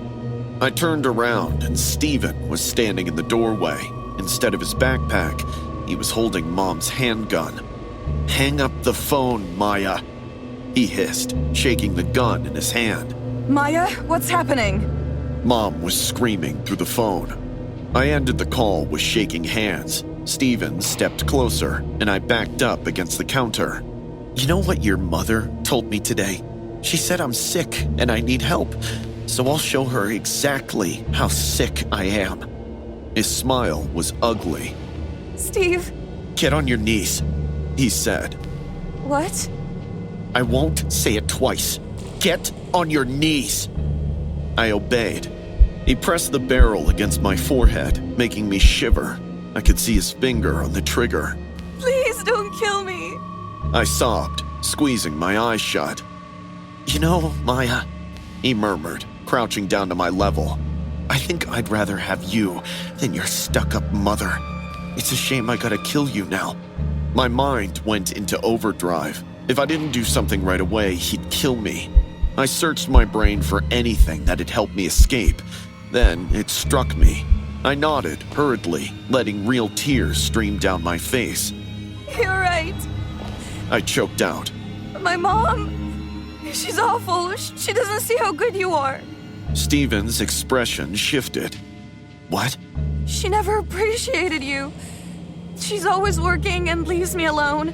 She's selfish. She wouldn't take care of me the way you would. My voice cracked, but I kept going. I hate her, Steven.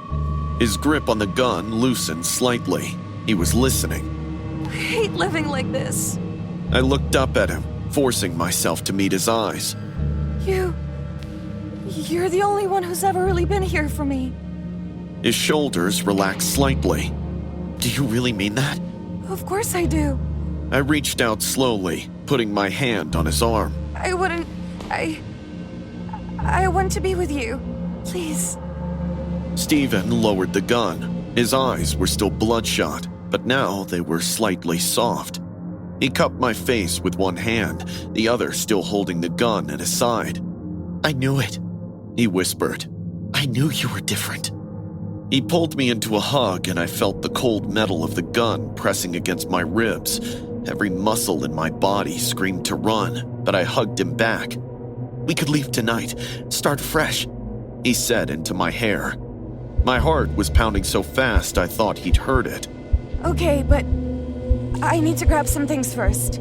IDs, clothes, my phone charger, stuff I'll need. Steven pulled back, studying my face. For a horrible moment, I thought he saw through it. Then he smiled. "All right, but I'm coming with you." Of course. I forced a smile. We walked down the hallway together. Steven kept the gun in his hand. His other hand gripped my shoulder. Inside my bedroom, I started opening drawers with shaking hands, grabbed my stuff, and shoved it in my bag. Steven stood in the doorway, watching my every move.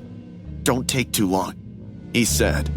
I nodded. My vision was starting to blur. The room felt like it was spinning. I could feel sweat dripping down my back. Then I saw my bathroom door. I need to use the bathroom real quick. Before we go, it's a long drive, right? Steven's eyes narrowed. "Make it quick." I walked toward the bathroom, legs trembling.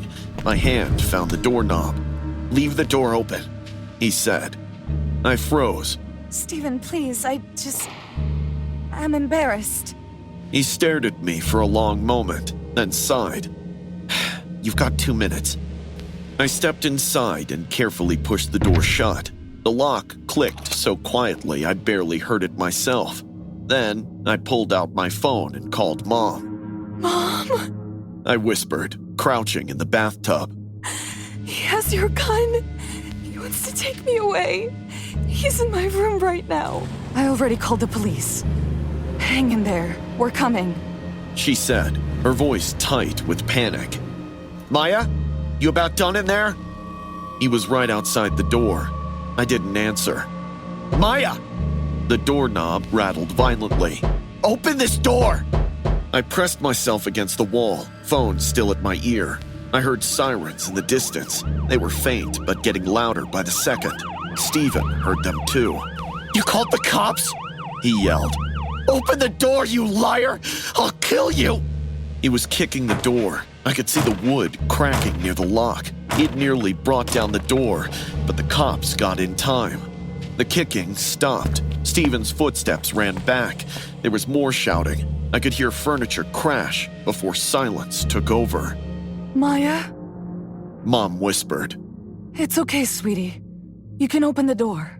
I unlocked it and fell into her arms. She was crying, holding me so tight I could barely breathe. The police had caught Steven trying to run out back. He was on the ground, handcuffed and screaming. When he saw me, his face contorted with rage. I'll find you, Maya. When I get out, I'm coming for both of you. They dragged him away, charged him with breaking and entering, unlawful possession of a firearm, attempted kidnapping, and terroristic threats. We moved to a different town that summer. Mom got a new house, and I got into a new school. We didn't tell anyone our address. My mom got a concealed carry permit. We have a security system that would wake the dead. But even now, with him locked up, I can't feel safe. Because one day, maybe in 5 years or maybe 10, he's getting out, and he'd come after us. It was a Friday in late March. I'd been at my buddy's bachelor party, bar hopping downtown until the places started closing. By the time I got to the subway station, it was past 1 a.m., and I was pretty wasted. The station was empty, except for the buzzing fluorescent lights that made everything look washed out. My train wasn't due for another 7 minutes, so I leaned against a pillar, trying to keep the world from spinning. That's when I saw him. Standing under a flickering light, on the opposite platform was this guy wearing a full Chuck E. Cheese mascot getup, complete with gray fur body and an oversized plastic rat head.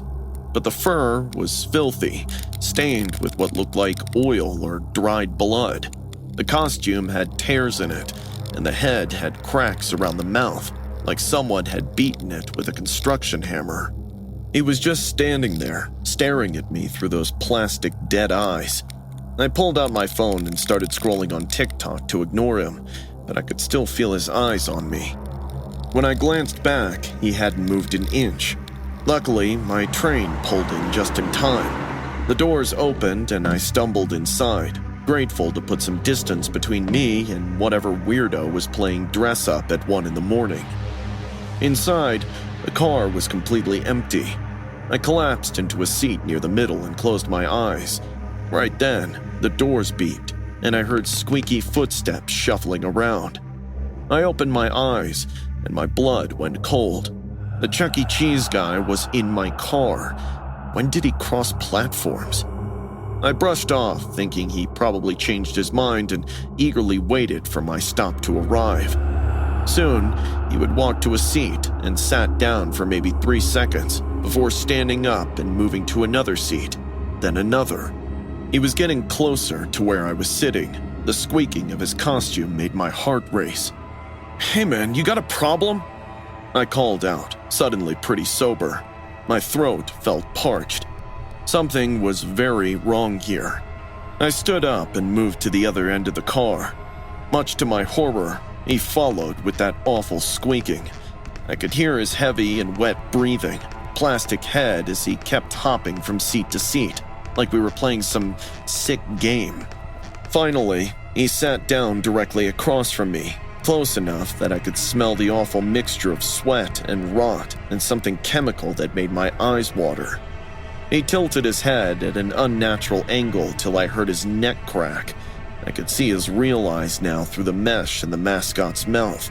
They were bloodshot and wide, with pupils dilated so large they looked black. What's your problem, dude? I yelled, irritated and terrified at the same time. Right then, he reached into the costume's pocket and pulled out a dead rat. He dangled it at my face level for a couple seconds, before he chunked it right at my face. The moment it hit my nose, I lost it. I shirked and jumped. My stomach lurched, and I puked my dinner all over the subway floor. All this while, he just laughed. The sound echoed off the metal walls until it sounded like multiple people were laughing at once. I looked up through tears and saw the next station approaching. The train started slowing down. He was still laughing, standing right behind me when the doors opened. I just stepped out when I felt a sharp sting at the back of my neck. I spun around to find him holding up a large syringe in his hand. It was half full of some clear liquid. He waved at me as the doors began to close and the train pulled away, carrying him back into the darkness. I stood there touching my neck, feeling a small puncture wound and a trickle of blood. What had he injected me with? I ran up the stairs, flagged down a cab, and told him to take me to the nearest emergency room. My hands were shaking so bad I could barely hold my phone to call 911. The ER doctors ran multiple tests. Everything came back normal. You're lucky. Whatever was in that syringe doesn't seem to be affecting you. But we'll keep monitoring your blood work, the doctor said. I filed a police report immediately. They said they'd checked the subway security cameras, but the footage from that car was corrupted. I went home thinking I'd dodged a bullet, that whatever that psycho had injected me with was harmless, or maybe the syringe had been empty and he was just trying to scare me. Last week I was making breakfast, simple omelet with cheddar cheese. The second I opened the bag, my stomach turned. The smell hit me. I barely made it to the sink before I was throwing up. Must be food poisoning, I thought, or the flu. But then it happened again with a slice of pizza, and again with a cheeseburger. Every time I got near cheese, my body violently rejected it. I went back to the doctor. They ran more tests. Everything still came back normal. It might be psychological. Trauma can manifest in strange ways. Your brain might be associating cheese with that incident. But it wasn't just cheese I couldn't be near. Anything that reminded me of Chuck E. Cheese made me sick. The color combination of red and yellow made me nauseous. The sound of arcade games made my hands shake. I couldn't walk past the restaurant without having a panic attack. My therapist calls it PTSD with a psychosomatic component. My friends think I'm making it up. The police never found the guy. But I know what happened.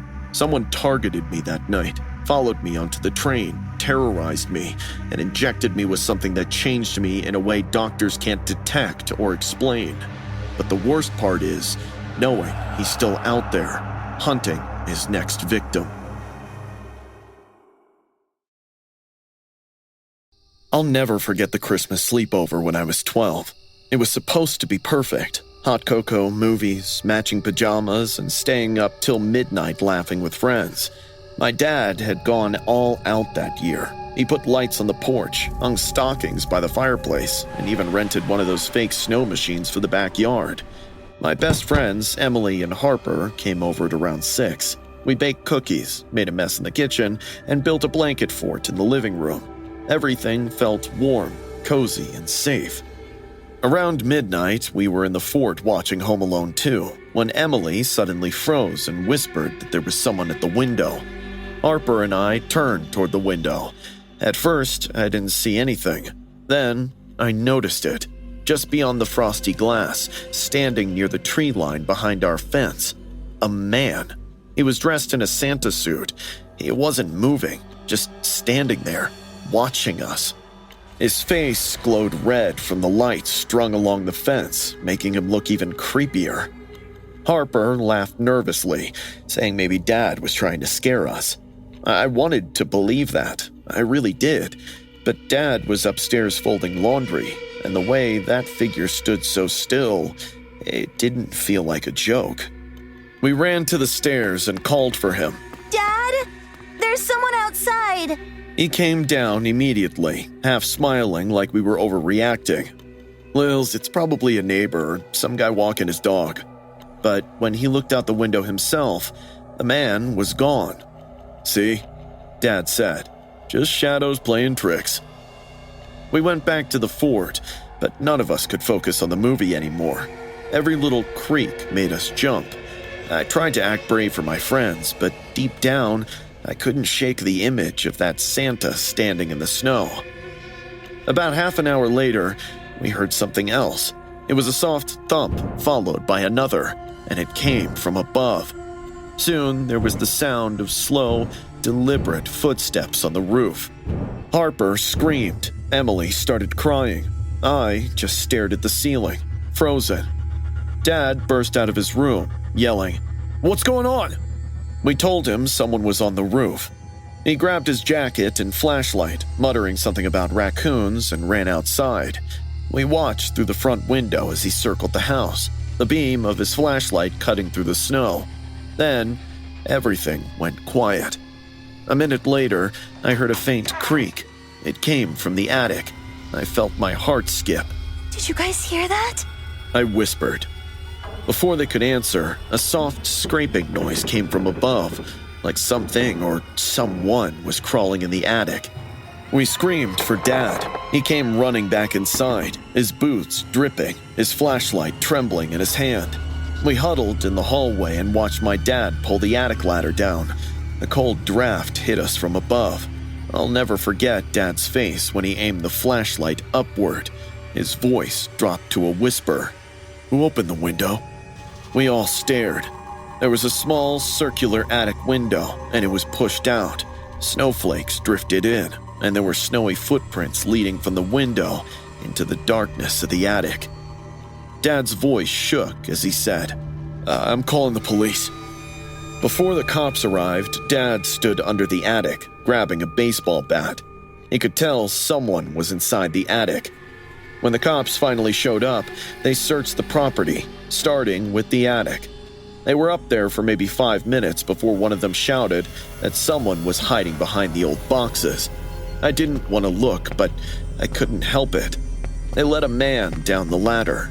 Our next-door neighbor, Mr. Harlan. He was wearing a Santa coat, the hat still on his head, and his hands cuffed behind his back. His face was pale and sweaty, eyes darting around like he was trying to find a way out.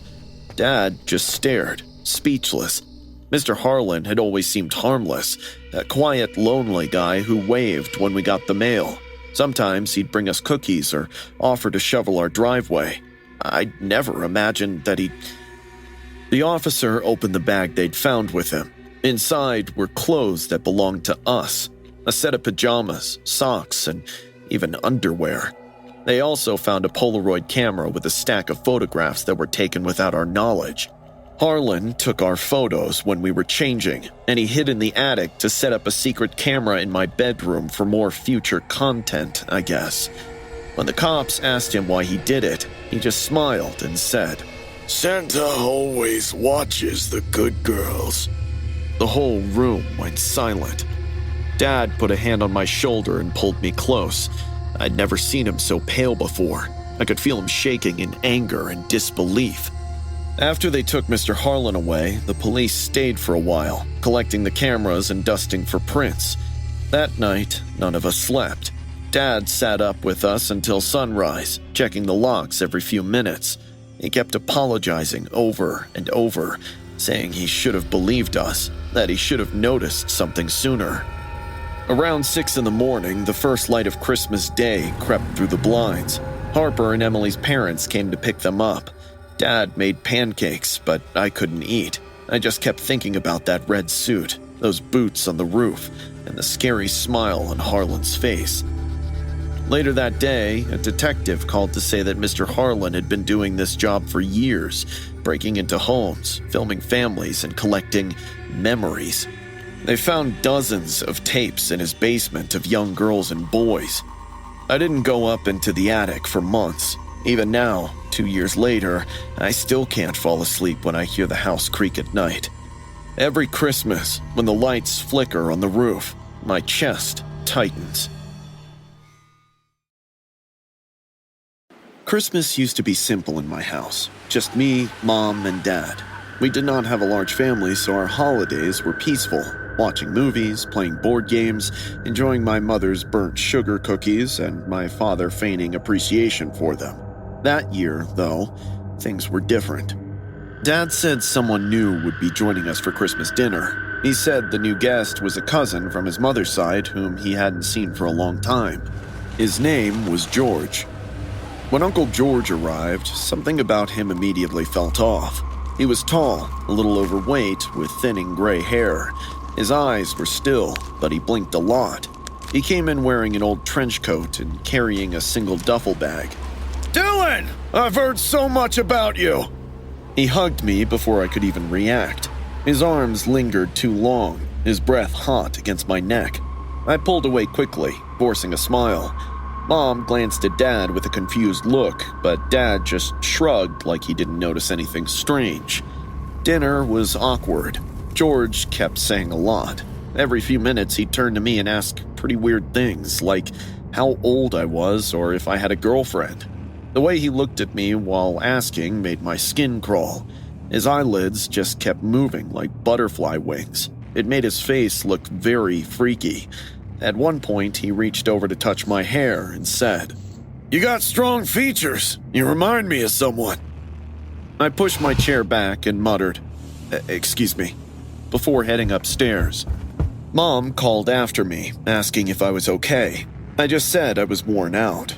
Truth was, I hated him. I stayed in my room most of the night, playing games with my headphones on to drown out the noise downstairs. I fell asleep not long after. Then, sometime past midnight, I woke up. I heard some soft footsteps coming closer. They stopped right outside my door. My stomach dropped. The doorknob turned slowly, and the door creaked open. Standing there, silhouetted by the hallway light, was Uncle George. He was wearing a Santa suit, not a cheap one either. It looked old and dusty. His beard hung crooked, and in his hands he held a red sack. What are you doing?" I stammered. He grinned, stepping closer. "Santa brought a gift for his favorite boy." "You need to leave," I said, my voice shaking. He ignored me. He set the sack down, reached into it, and pulled out a small wrapped box. He held it out toward me again, blinking like crazy. "Merry Christmas, Dylan. I've been waiting a long time to give you this." I didn't move. My heart was pounding so loud it hurt. He took another step, then another. "Come on," he whispered. "Just one more hug for Santa." That's when I screamed, the kind of scream that ripped straight from my chest before I even knew what I was doing. Mom and Dad came running. The hallway light flashed on and my dad's voice thundered. "What the hell are you doing in here?" George flinched, but didn't move away. His hands were shaking now, his smile twitching. "It's okay," he said softly. "He knows me. We've always been close." Dad lunged forward and shoved him back. "Get out of my house, George!" Mom grabbed my arm, pulling me out of bed. I could barely breathe. George's Santa hat fell off as he stumbled toward the door. His face was pale, his eyes unfocused. "You don't understand," he muttered, looking at me. "I've known him since the day he was born." Dad shouted again. "Get out before I call the cops!" George backed toward the hallway, smiling faintly, his teeth yellow and uneven. "You've been my favorite since the beginning, Dylan," he said. "You always have been." Then he turned and walked out, just like that. Down the stairs, through the front door, into the snow. Dad locked it behind him and immediately called the police. When the officers came, George was gone. They searched the area and even drove around the neighborhood, but there was no sign of him. His car was still parked outside, engine cold, but the driver's seat was empty. The duffel bag he'd brought was missing too. One of the cops stayed to take statements. I sat on the couch wrapped in a blanket, my hands still shaking. Mom cried quietly in the kitchen, while Dad tried to explain what he knew. There wasn't much. He said George had called him a few days earlier, claiming to be a distant cousin who'd moved abroad decades ago. He'd sounded harmless, just a lonely old man trying to reconnect. My dad never questioned it. But when the police ran his name, they couldn't find a George with the same last name anywhere in our family records. Not on Dad's side, not on anyone's. No ID, no trace, nothing. The box George had tried to give me was still sitting on my nightstand. The officer took it for evidence, but let my parents open it later after it was cleared. Inside was a photograph, a picture of a newborn baby wrapped in a blue blanket. The back was labeled in messy handwriting, Dylan, 2008, my birth year. We had no idea where it came from. My parents stated that the photograph was not from them. It was not even taken at the hospital where I was born. For weeks afterward, I kept seeing flashes of that night in my head. His face, the red suit, and the sound of his voice when he said my name. I slept with the lights on until February. The police never found him. Occasionally, I try to tell myself he was just some crazy guy who got the wrong house. But deep down, I know that's not true. He knew too much. He knew me. I'd only been at Tony's Pizza for a couple of weeks when that order came in. The address was in a nice suburban neighborhood with manicured lawns and wooden swing sets. I pulled up to find this woman on the porch screaming into her phone. Her face was red and she was waving her free hand frantically. I don't care what your mother said, Brian. You promised you'd be here by noon. Her little daughter, who was maybe 5 or 6 years old, was riding circles on a pink tricycle in the driveway, completely clueless about her mom's meltdown. I grabbed the pizza and walked up. The woman barely looked at me, just held up one finger, mouthed a second, and kept yelling. No, you listen to me. I'm sick of your pathetic excuses. I stood there, holding the pizza, trying not to listen. That's when I noticed the black van parked maybe 3 houses down. It was an older model with tinted windows. I didn't think much of it at first, but when I looked closer, I saw this guy in a hoodie sitting in the driver's seat, drumming his fingers on the steering wheel. His eyes were glued to the little girl. Dread crawled at my nape as I looked at the kid, then back at the van, and at the mom still yelling into her phone. The woman finally ended her call and came toward me, digging through her purse. Sorry about that. How much? $18.50. I answered, still watching the van. Ma'am, I think you should bring your daughter inside. There's a man down the street watching her. The woman looked up and scrunched her nose. What are you talking about? I pointed at the van. That black van. There's a man inside watching her. I really think you should— Oh my God. Mind your own business. She snapped, shoving a 20 at me. Keep the change. She grabbed the pizza and went inside, slamming the door hard behind her. The little girl was still playing and humming to herself. I lingered a bit with the keys in my hand, contemplating what to do. The woman had basically told me to fuck off, but the van was still sitting there with a shady-looking guy in it. I sighed and got back into my car, but couldn't turn it on. Instead, I sat there and watched the little girl. She'd gotten off her tricycle and was playing with chalk now. 5 minutes went by and he didn't move. But just when I turned on the engine, I saw the van open up. The man got out. He was big, maybe 6'2", wearing jeans and a black neck gaiter pulled up over his face beneath the hoodie. He walked toward the house, real casual, like he lived there or something. My heart started pounding. When he got close to the girl, he crouched down and pulled a chocolate bar from his pocket. She looked up at him and smiled, kind of shy. That's when he grabbed her and clamped a hand over her mouth. She tried to kick and scream as he started hurrying toward the van. I didn't even think before throwing the door open. I ran across the lawn and yelled, Hey! Get away from her! His head snapped violently toward me. The kid was crying and trying to get away, but he was too strong, and the van was only a couple feet away. My mouth dried. I had to do something. Help! Somebody help! I was sprinting as fast as I could. He broke into a full run, still holding onto her arm. She was screaming. Her little feet were dragging across the pavement. The van door was wide open, waiting. I was about 10 feet away when I saw a rock on the ground. I grabbed it and threw it as hard as I could. I nailed him in the shoulder and he stumbled. His hand slipped just enough for her to yank free. Run! Go to your house! I yelled. The girl ran for the door, sobbing. The dude snarled at me. For a second, I thought he was about to come after me, but he took off for the van instead, jumped in and floored it. I tried to see the license plate, but it was all covered in mud. The van disappeared around the corner, and I just stood there, shaking. The front door flew open and the mom came running out. She grabbed her daughter and just broke down right there in the yard. Neighbors started coming out too. They asked what happened. I told them everything and someone called 911. The cops showed up pretty fast. They took everyone's statements, asked for descriptions, and checked the neighbor's security cameras. One of the cameras caught the van pulling away, but only part of the plate was visible. The officer told me they'd been getting reports about a black van cruising neighborhoods.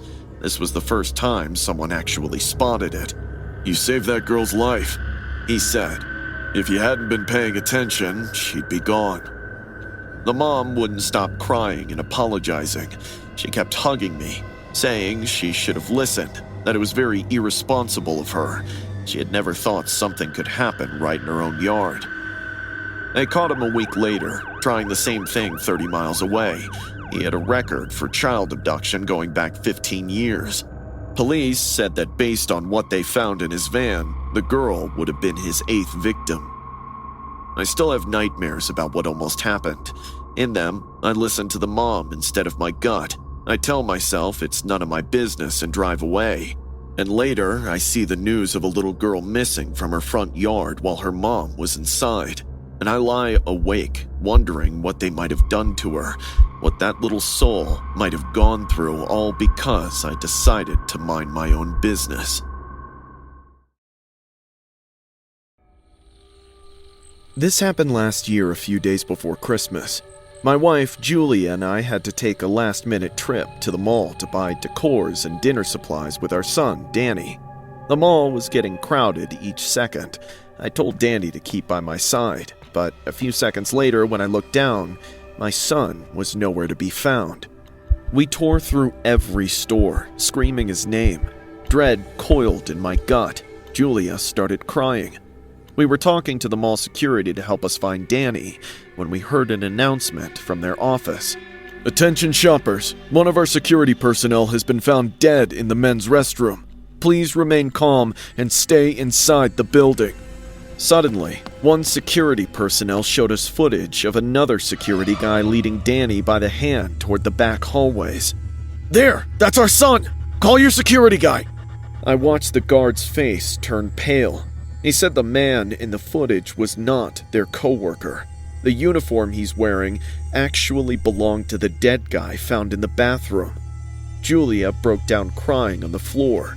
My son's helpless, innocent face flashed right in front of my eyes. "The cops will be here any minute, sir."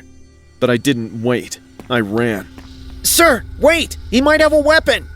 I didn't care. That was my Danny back there. I pushed through the employees-only door and into a narrow concrete hallway. Spotlights were strung along the ceiling, half burnt out, throwing jumpy shadows that moved when I did. I ran past storage rooms full of boxes, and I could hear Danny screaming, "Dad! Dad!"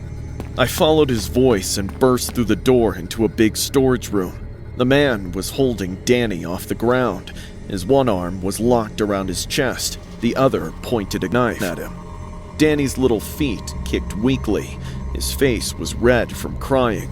"Stay back!" he warned. "Let him go!" I could barely get the words out. "He's only 6. Please!" "I don't care. He's my key to get out of this mall without any trouble from the cops." Danny was crying, shaking really badly. His little hands were stretched towards me. I knew my one wrong move could cost my son's life, so I had to be smart.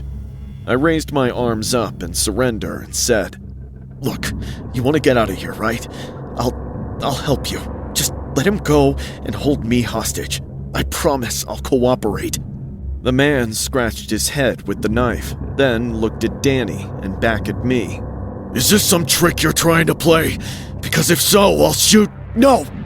Take me Let him go. Look, the cops are coming. You've got to listen to me, now. My words convinced him, and he let Danny go. He ran towards me with little steps, and I hugged him. He was crying, thinking the man could still hurt him, but I calmed him down and told him to go back to Mom. Told him that I'll be all right. But just then, I heard running footsteps coming our way. The man grabbed me by the neck and placed the knife on my forehead. The cops burst through the door. Danny was still there, calling out for me, crying. One of the cops took him into his lap, while 3 others told the man to let me go. But the man threatened them, saying if anyone tries to stop him, he'd shoot me. I told the officers to first get my kid out of there because I'm all right. When we all walked back to the mall, everyone watched me and the guy with fear and suspense in their eyes. The cops were negotiating, but the man who had been a runaway convict wasn't falling for any of their words. My wife screamed from the crowd, seeing me. I was a little relieved to find Danny back with Julia, but I knew it broke her. She got her son back, but put her husband in danger instead. It was like her life traded fear with fear. The convict told me to head for the exit without doing anything foolish. One mistake, and I'll blow off his head. I nodded and started walking away slowly. The cops had their guns at him, but couldn't do anything because my life was hanging by a thread. We were about to get inside the elevator when I noticed this big metal Christmas star hanging right inside the elevator. An idea clicked in my mind. The man hit me on the head with the knife and shouted, "Get in! You're coming with me, remember?" I got in, but just before the elevator door closed, I noticed the man laughing at the cops. He thought he won. His pride distracted him for a few seconds, and that's when I snatched the star from the ceiling and stabbed him in the right eye with its pointy peak. He screamed in pain, and the knife fell out of his hand. The cops swarmed in and pinned him down to the ground. It happened so fast and quickly that everyone stayed silent for minutes. Finally, I was reunited with my family. Danny came running at me. While hugging me, the poor kid kept apologizing. "I'm sorry, Daddy. I shouldn't have left you." "Shh, don't say that. You're safe. That's all that matters." "Were you scared?" "Terrified. But seeing you, I'd give my whole life for you." "Will you always protect me?" "Always. I promise." That day, I could have lied to Danny, telling him how I don't scare easy or how big of a hero I am. But if you ask me, I think it's better to tell our kids the truth. It's better to let them know that parents are human too, and they can make mistakes as well. This teaches your kid to respect your decisions. I never thought a job at Hooters could change the way I looked at people. When I first started, it was just supposed to be temporary. A way to pay for college, cover rent, and maybe save up enough to get my own car. The money was good, the hours were brutal, and the uniform wasn't exactly empowering, but I had to endure it. Most nights were fine. Loud groups of drunk guys from whom we had to fake smile, hoping it will get us bigger tips.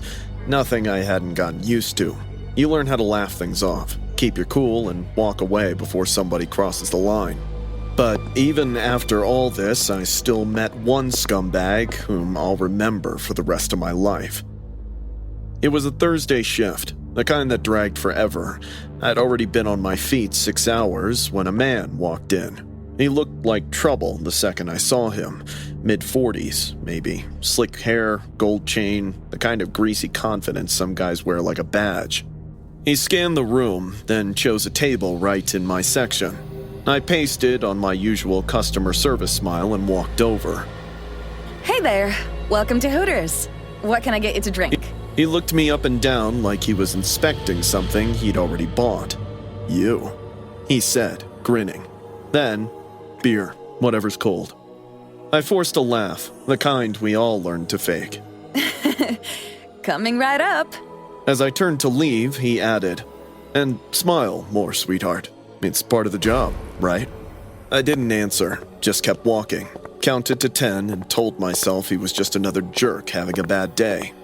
When I came back with his drink, he leaned across the table, way too close. "You look tense," he said. "Maybe I can help with that later." Sir, I said as calmly as I could. if you keep talking like that, I'll have to get my manager. He smirked, completely unfazed. "Oh, lighten up, doll. You girls act like you don't love the attention." I wanted to scream, but I'd been warned before about my attitude. My manager Ronald always said the customer pays your rent, not your pride. So I smiled tightly and said, Would you like to order some food? He grinned wider, showing yellowed teeth. "How about you come home with me after your shift?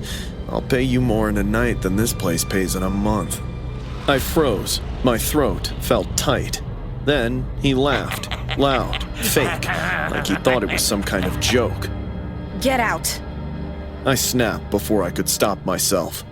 The laughter around the restaurant stopped. A couple of tables turned to stare. Ronald appeared instantly, frowning like I'd done something wrong. "Fiona, a word?" He pulled me aside, his voice low but sharp. "You can't talk to customers like that." He harassed me. I hissed. He just offered me money to— "I don't care what he said. Just keep it professional. Customers are priority." I felt my stomach drop. Behind me, the man chuckled, swirling his beer like it was the funniest thing in the world. "See? Even your boss knows how this works." I turned, shaking. I said, get out. He stood up, big and heavy, reeking of cheap cologne and arrogance. His hand shot out and gripped my wrist hard enough to hurt. "Come on, sweetheart," he sneered. "Why don't you come sit on my lap? That's your job, isn't it?" I tried to pull away, but he yanked harder. My eyes darted to Ronald. He just stood there, frozen, like he didn't know whose side to take. I was in tears, not knowing how to get out of the situation, when a deep voice boomed across the room. "Let her go!" We all turned. A middle-aged man had stood up from the next table, broad shoulders, clean cut, dining with his wife. His face was calm, but his voice carried that dangerous kind of authority you don't argue with. Mind your own business, old man," the creep spat. The man stepped closer, fists clenched. "You touch her again, and you'll regret it." The creep smirked. "What, you gonna stop me?" Before anyone could move, the man slapped him across the face, hard. The sound cracked through the restaurant like a gunshot. "Get your hands off her," he said again, low and cold. The guy stumbled back, clutching his cheek. Ronald finally seemed to wake up and yelled, "That's enough! Everyone calm down!" The wife was already dialing 911. The creep was shouting, She asked for it. You all saw she was flirting with me. "Even if she was flirting with you, what right do you have to treat a human being like an object? You should be ashamed of yourself." My wrist throbbed, and I could barely breathe. I kept replaying the moment over and over in my head. His hand on me, his voice, Ronald's silence. When the police arrived, it was chaos. They questioned everyone. The wife handed them her phone. She'd recorded the last minute of it. The video showed everything. His grab, his words, my reaction, and the slap. They cuffed him right there in the middle of the restaurant. He was still yelling as they dragged him out. "This ain't over! You'll see!" Ronald tried to smooth things over, muttering something about bad for business. I ignored him. My hands were shaking too much to even untie my apron. The man who helped me, his name was Oliver, stayed until the cops left. When things finally calmed down, I walked over to him, still crying. Thank you. I whispered. He smiled kindly. "You don't have to thank me. Everyone works hard in this life. No job is small. But respect? That's not optional." I'll never forget the way he said that. After he and his wife left, I clocked out early. My wrist was bruised where the creep had grabbed me. Ronald didn't apologize. He just said I should try better not to make a scene next time. I quit the next day. Last year on Christmas, something happened to me that I'm still trying to process. I study in college and decided to visit my family at the last moment on Christmas Eve. Driving down the highway amidst a blizzard was probably the dumbest decision I ever took in my life. After half an hour of difficult driving, my car gave up on me at Highway 9. The blizzard got worse, and within minutes I was stranded with no signal, miles from home, and the temperature was dropping fast. I sat there for maybe 20 minutes, watching snow pile up on the windshield, trying to catch even one bar of service while the cold crept in. That's when I saw headlights cutting through the storm. A pickup truck pulled up behind me. It was old and beat up, covered in blinking Christmas lights like someone had gone crazy at a dollar store. There was even a wreath wired to the grill, the kind you hang on a front door. Through the snow, I could just barely make out the driver. When he leaned out the window, I almost laughed, seeing him wearing a Grinch costume. Need a ride, kid? Yes, thank you so much. Hop in. Can't leave you out here on Christmas. I grabbed my phone and wallet and climbed into the passenger seat. The truck smelled like pine cleaner mixed with something metallic underneath. The dashboard had candy canes duct taped everywhere. Thanks for stopping. Sure thing. We drove in silence for a minute before he spoke again. You know what I hate about Christmas? What? All that fake cheer. Families pretending they like each other. Kids screaming for toys that'll break in a week. I laughed nervously. No wonder you're dressed as the Grinch. He laughed. I also thought he was just playing the part. I forced out a chuckle too, because what else was I supposed to do? Where are we going? I asked, suddenly alert, as he drove past the turn to the town. Home. You're my Christmas guest, kid. His gloved hands squeezed the wheel. The Grinch doesn't like spending it alone anymore. My stomach dropped. Actually, my parents are waiting for... Let them wait! Where were they when you stood next to that broken car? Huh? The way he said it made my mouth go dry. The roads are dangerous tonight, he chirped. Better if you stay with me. We can have Christmas dinner together. I've been preparing something special. I watched his hand move toward the glove compartment. He popped it open. A knife was sitting inside next to a candy cane. The blade was dark with something that definitely wasn't rust. That's for carving the Christmas roast. I've been planning this dinner for weeks. My heartbeat got faster. We were slowing down now, getting close to this patch of dense woods on the left side of the road. There weren't any houses or lights except his truck's blinding decorations. You ever carve a roast, kid? He picked up the knife, still driving with one hand. It's an art. You have to know exactly where to cut. I didn't think. I yanked up the door lock and threw myself against the door. It flew open, and I rolled out onto the snow-covered road. Pain shot through my shoulder and hip as I hit the pavement. The truck's brake lights went red. I got to my feet and ran toward the tree line. I heard the truck's engine rev behind me. I looked back and saw it reversing. He was coming back. I ran into the woods, grimacing every time the branches whipped my face. The snow was knee-deep, and every step felt impossible. I could hear the truck's engine getting louder. Then, the headlights hit me. He'd driven off the road and was crashing through the trees after me. The Christmas lights blinked like crazy as the truck bounced over roots and rocks. I cut left hard. The truck tried to follow, but clipped a tree. I didn't stop to check and kept running. My lungs burned from the cold air. The truck was catching up. I could hear him laughing over the engine. The bumper was maybe 10 feet behind me when my foot caught a root hidden under the snow. I went down, face first, into a drift. I rolled onto my back just in time to see the truck's grill coming right at me. The truck was maybe 3 feet away when sirens went off from somewhere close. Red and blue lights flashed through the trees. The truck slammed on its brakes, skidded in the snow, and stopped inches from my legs. Through the windshield, I could see him staring at me. Before driving away in the opposite direction, he put out his head from the window and yelled, "Merry Christmas! Enjoy it while you still can!" I just lay there in the snow, for God knows how long. Then, I heard sirens in the distance. A highway patrol SUV came through the trees. The spotlight swept across me. The officer jumped out. You okay, kid? We got a call about a vehicle driving erratically. He tried to kill me. I couldn't stop shaking.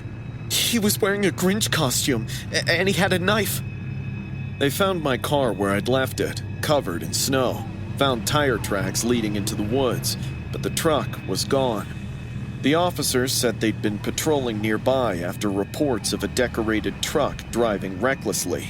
They never found him, despite countless reports from other drivers who said a truck covered in Christmas lights had followed them for miles before turning off. They never found the knife, the costume, or any proof he'd existed at all, except for the tire tracks and my bruises. I don't drive on Christmas Eve anymore. Don't even like seeing Christmas lights on cars. And every time I see someone in a Grinch costume, even at a mall with kids around, I leave. Because I know he's still out there somewhere, driving that beat-up truck with its blinking lights, looking for Christmas guests who won't make it home. Lucas and I had been dating for about 8 months. He was cute, popular, and his TikTok was blowing up. He was a moto influencer and posted stuff like slow-mo shots of revving his bike, which had gotten him some 50,000 followers and a few small brand deals. Luck loved the attention when people recognized him at gas stations or commented fire emojis under his posts, but lately it had started to get to his head. Then, one day, one of my friends said she saw him at the mall with Haley Parker, this girl who'd been commenting on all his videos, and I freaked out. When I confronted him, Luck insisted that they were just friends and called me out on being insecure and jealous. He even suggested we break up if his social media career was too much for me. So, I decided to slap him with proof.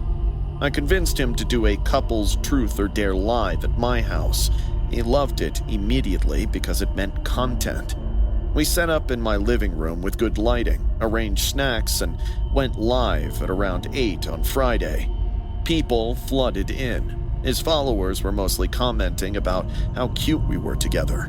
We started easy, like, what's your favorite thing about each other? Or do your best impression. Everyone was having fun. The chat was going crazy, and Lucas was performing for the camera. Half an hour in, I shifted gears. Truth or dare? I asked, playfully. He grinned at the camera. Truth, I've got nothing to hide. The comments exploded with suggestions. I ignored them all. Did you sleep with Haley Parker last Friday after telling me you were sick? Lucas's smile froze, and the chat exploded. What the hell, Amber? He said, glancing at the viewer count. 3,000 people were watching him blow up. It's truth or dare. You picked truth. I pulled out my phone and hit play. The audio came through clear in his voice. Come back to bed, Haley. We've got time before the dum-dum shows up. Haley had posted it on her private Instagram account, the one she only let a few people follow. One of my friends had screenshots from it and sent me the clip before Haley took it down. Lucas lunged for my phone, but I pulled it away. The comments were losing their minds. This was going viral in real time. You set this up? He hissed. You cheated on me, Luke. I said, looking at the camera. I wanted everyone to know who you really are. His whole face changed. The charm and all that fake confidence he carried around disappeared. He looked really, really mad. I could see it hit him. We were live. People were watching us. His perfect little image was falling apart right in front of him, but there wasn't much he could do. Amber, turn it off. Give me the phone. He was practically shaking with rage. No. Amber, I'm serious. Yeah? So was I when you said you weren't seeing Haley. He shoved his chair back so hard it crashed to the floor. You think this is funny? You think ruining me on live is some kind of girl power move? Lucas, calm down. I started. Don't tell me to calm down. He was pacing, running his hands through his hair. I'll kill you for this. You hear me? I'll fucking kill you. He lunged toward the counter and grabbed the big butcher knife sitting by the cutting board and turned towards me. My stomach dropped. Luke, "You ruined my life," Lucas said, walking toward me with the knife raised. "You destroyed everything I worked for." I backed away from the camera, heart hammering. Lucas, put the knife down. Please. "I'll kill you," he screamed. "I swear to God, I'll kill you for this." I turned and sprinted toward the door, but he was right behind me. I could hear his footsteps, his breathing, and his voice screaming. The camera was still live and recording everything. 3,000 people were watching me run for my life. I made it to the front door but couldn't unlock it fast enough. Lucas grabbed my shirt and yanked me backward. I screamed. He swung the knife at my face. I slammed my arm up and felt it cut me. I screamed as hot blood ran down my elbow. "You destroyed me!" He was crying now as he raised the knife and came again. "Everything I worked for is gone! They hate me!" I grabbed a lamp off the table and swung it at him. It hit his shoulder and he stumbled back. The knife swung wild and caught my side, just below my ribs. Pain exploded through me. Then, the door burst open. My friends crashed through. Tyler tackled Lucas in the side and they both went down. The knife skittered across the floor. Maya jumped on Lucas's back while Jake pinned his arms. Lucas was still screaming and fighting. "Get off me! I'll kill all of you! She ruined everything!"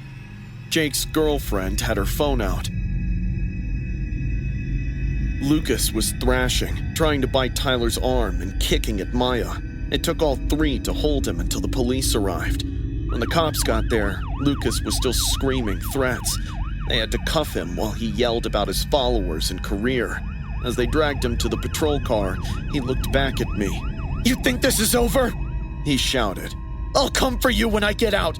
You're dead, Amber. You hear me? You're dead!" The live stream had stayed on the entire time. By morning, it was everywhere. Lucas was charged with assault, terroristic threats, and attempted murder. He took a plea deal. He got 3 years of juvenile detention, but his lawyer made sure I knew that when Lucas turns 18 in 6 months, he'll transfer to an adult prison. And when he gets out in 2.5 years, nothing stops him from finding me. In total, I needed 40 stitches, 23 in my arm, 17 in my side.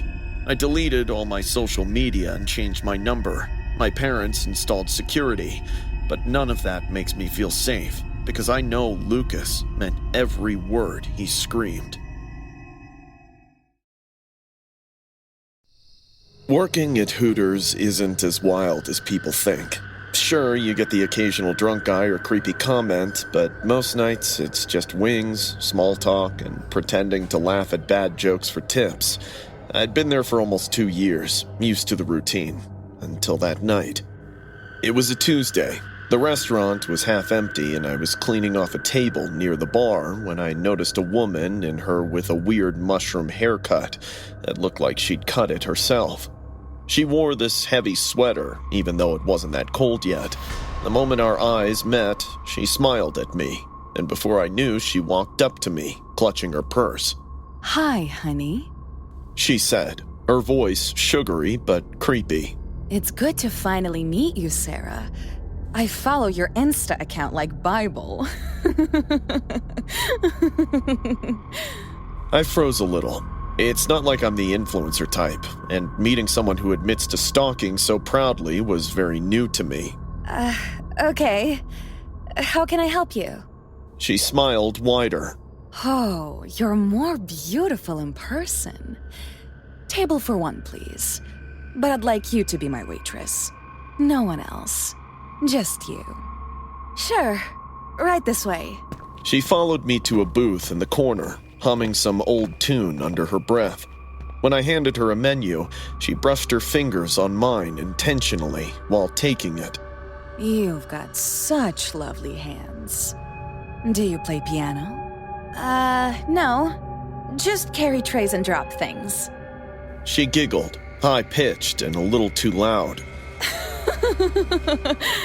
Oh, you're funny. A natural charm about you.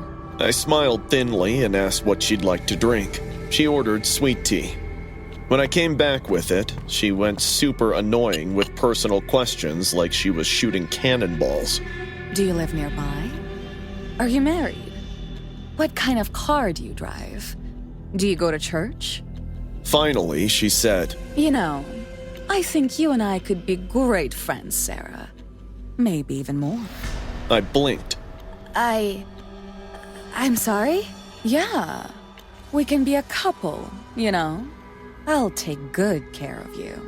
Oh, that's really sweet. But I actually have a boyfriend. Her expression changed instantly, like a switch flipped.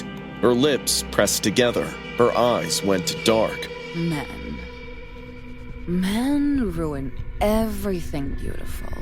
Excuse me? She suddenly grabbed my wrist. Her hand was cold. You shouldn't waste yourself on one of them. Ma'am, please let go. Doreen. Call me Doreen. I'm not your ma'am.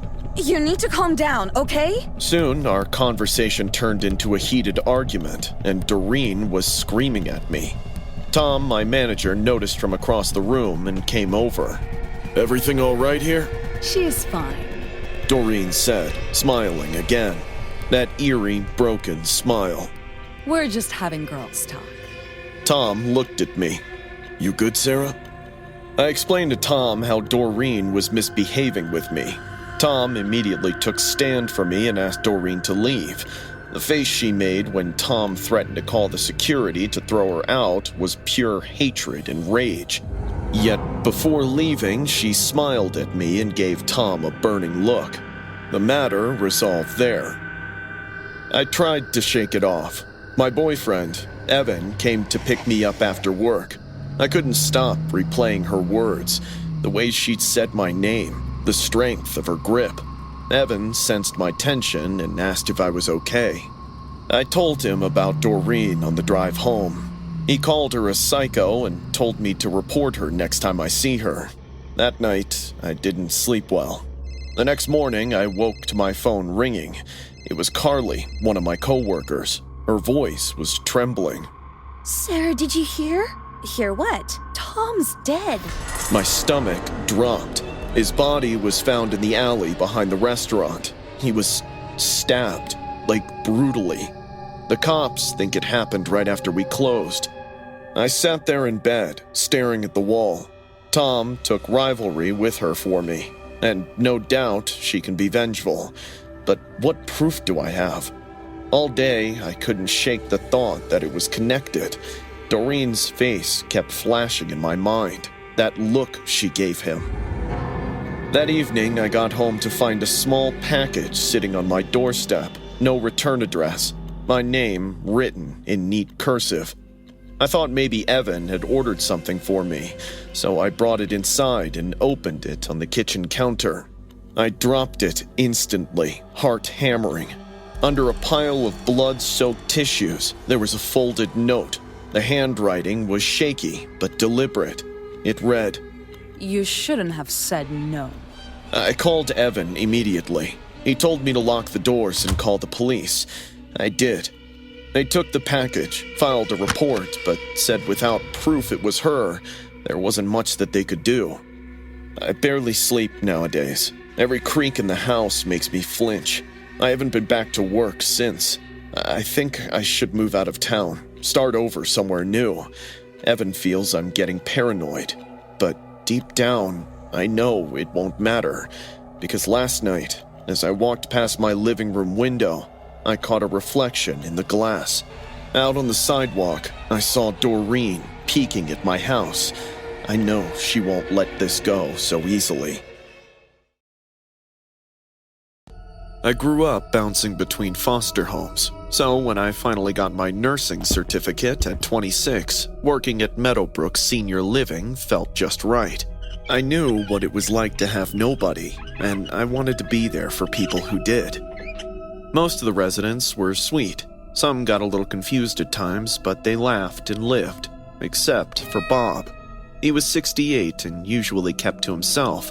His file mentioned occasional psychotic episodes, but the few times I'd looked after him, he seemed fine. At Christmas Eve, Marion, the activities director, had organized a party. Each resident's family had sent gifts, and we were all gathered in the common room passing them out. It was supposed to lift spirits during the holidays. The party started at 6. The residents sat in a circle, passing gifts and laughing along to an old Bing Crosby track playing through the speakers. Bob sat across from me, still as stone, with a faint smile on his face that didn't quite reach his eyes.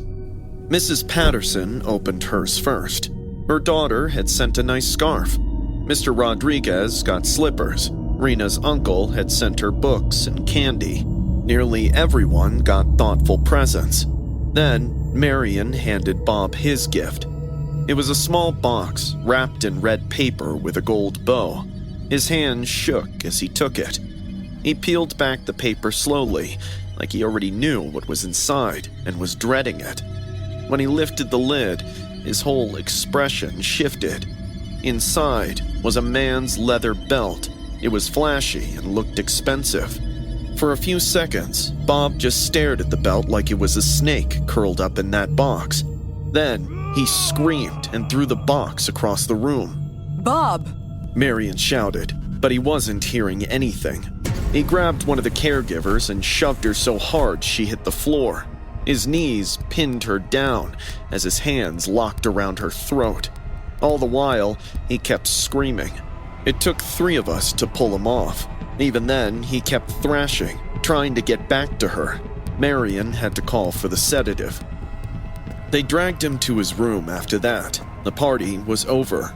Everyone was shaken. Jenny had bruises on her neck, but said she was fine.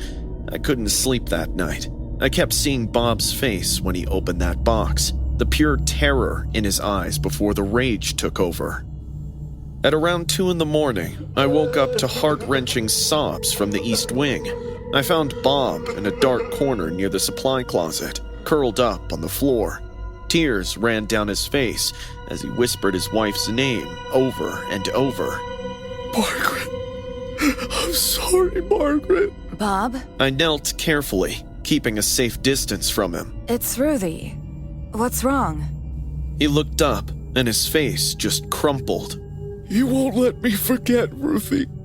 He promised he'd never let me forget. Who won't let you forget what? My son, Carl. He won't ever let me get over it. I sat down next to him. What happened, Bob? He rocked back and forth, arms wrapped around himself. The cardiac arrest took Margaret 3 years ago.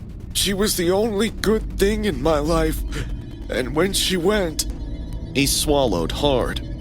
Carl got worse. Worse how? Boy was trouble since he could walk. Ran with the wrong crowd. Drank young. He stole from me more than once. Margaret always took his side, said he'd grow out of it. After she passed, there was no one left to pull him back. My stomach tightened. He cleaned out my savings on booze and cards. When I tried to stop him, Bob's voice went low, almost a whisper. He turned mean, started using his belt on me. I felt sick. He'd come over drunk, drag me out of bed and beat me with it.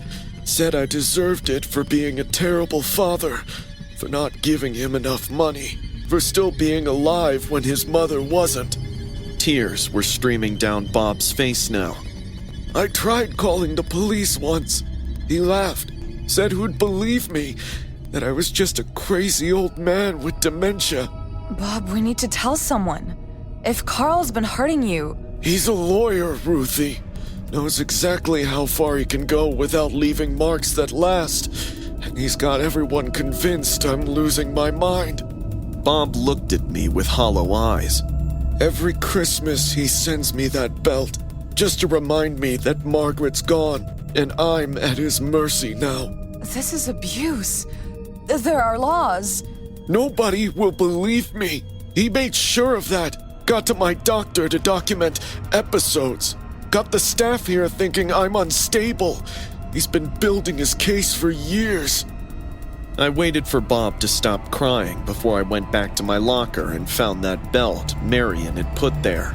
I stared at it for a long time before calling the police. They came, took our statements, and bagged the belt as evidence.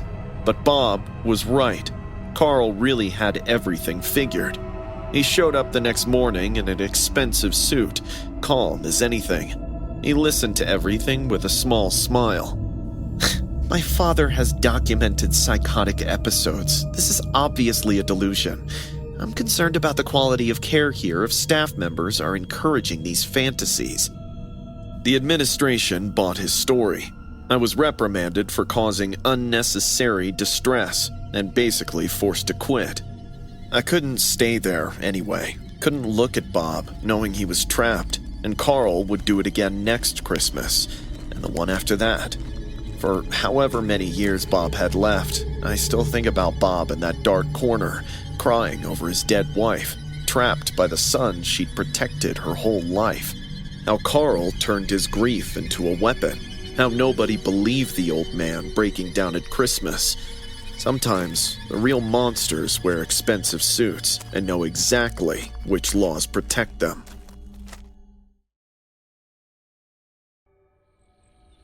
It was a Friday night in September when Dad took me and Lily to Chuck E. Cheese. The place was absolutely nuts with kids screaming everywhere, those game machines going crazy, and that creepy giant mouse mascot waddling around, snapping photos with families. Dad told us to find a table by the play area while he got in line for pizza. Lily was practically vibrating in her seat, already staring at the ball pit, when this guy just walked right up to us.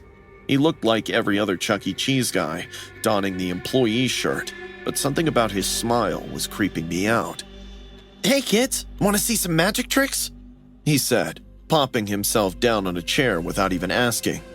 Lily's whole face lit up. Before I could say anything, he was doing that old coin behind the ear thing. He kept going, showing off those petty tricks, but something felt wrong. His smile never changed, even when he was talking, and he kept looking over at the entrance like he was checking to see if someone was watching. "I've got way better tricks out in my car, plus some special candy they only give employees. Want to come?" Every single alarm in my head blared. I told them we're good here, but he kept insisting. "It's right outside, parked by the... If you don't leave us alone right now, I'm getting my dad." I said it loud enough for people to look over. His friendly smile vanished, and his eyes went cold. For a second, I thought he'd throw hands, but he stood up and simply walked away. Dad showed up a couple minutes later, carrying our number thing for the pizza. Then Lily said she wanted to go to the bathroom, and Dad asked me to tag along. The women's room was down this short hallway away from everyone. "I'll wait right here. Don't talk to anyone and come straight back out." I'm 8, not a baby. She rolled her eyes and went inside. I leaned against the wall and pulled out my phone. A minute went by, then another. When 5 whole minutes had passed and Lily still didn't show up, I went up and knocked on the door. "Lily?" I knocked again. My heart started pounding. I pushed the door open and nearly froze in terror. That trick guy had Lily's wrist in one hand, while his other hand clamped over her mouth. Lily's eyes were huge and utterly terrified. She was crying badly, but all her screams and sobs were muffled by his big palm. "Hey, let her go!" I screamed and threw myself at him. He was way bigger than me, but all I could see was Lily's wide, terror-filled eyes. I crashed right into him, trying to make him let go of my baby sister. He shoved me, and I went down hard, hit the tile floor, and felt pain shoot through my elbow. I yelped and tried getting on my feet, but couldn't. Suddenly, my eyes fell on his shoes. He was wearing regular sneakers with long laces, and I got an idea. He was too focused on keeping his grip on Lily and the door to notice me grabbing both his shoelaces. I hurriedly tied them together as he kept trying to prevent Lily from escaping. That's when the door opened, and a woman with her daughter walked in. "Help! He's trying to take my sister! Get my dad!" I yelled from the floor. The woman's eyes went huge. Still, she spun around and ran. The guy knew he was screwed. He let go of Lily and tried to run for the back door, but the second he took a step, his tied laces sent him crashing down. He went down so hard his head bounced off the tile. I jumped up and pulled Lily behind me. The man was trying to get up, fumbling with his shoes and swearing. Right then, Dad came bursting through the door with 3 Chuck E. Cheese workers and a security guard right behind him. The guard grabbed the guy before he could get his laces untied. He was fighting back, yelling that this was all a big misunderstanding, that he worked there, but the employees denied ever seeing him in their lives. Turned out he'd stolen that shirt from someone's locker in the back. The cops showed up fast. They took him away in handcuffs while he screamed about his rights. One of the officers talked to me, Lily, and Dad separately. I told her everything that happened. Turns out we weren't the first. The guy had been hitting different Chuck E. Cheese places across the states, doing the same exact thing. Your son's quick thinking saved his sister's life. That shoelace trick bought just enough time for help to get here. That could have ended a whole lot worse, the officer told Dad. Dad hugged both of us so tight I could barely breathe. He didn't say anything, just held on while his shoulders shook. I realized he was crying. I'd never seen my dad cry before. On the drive home, Lily sat next to me in the back and held my hand. She hadn't let go since we left. Larson, thank you for saving me. Her voice was so small it made my chest hurt. I was really scared. I know. I was scared too. But you still came to help me. Of course I did. You're my little sister. I'd fight anyone for you, even if they're way bigger than me. She put her head on my shoulder. You're the best big brother ever. Dad looked at us in the rearview mirror, and I could still see his eyes were wet. Lily's 9 now, but she still won't go into a public bathroom by herself, and she gets nightmares sometimes about that night. But she also knows that her big brother's always gonna be there to keep her safe. And I would, no matter what, because that's what big brothers do. Protect our little sisters at all costs. I'm 25 now, but I still remember that New Year's Eve like it happened yesterday. I was 7. My brother Lucas was 4. Our parents had been invited to some fancy party at a hotel downtown, and they'd hired Jade to watch us.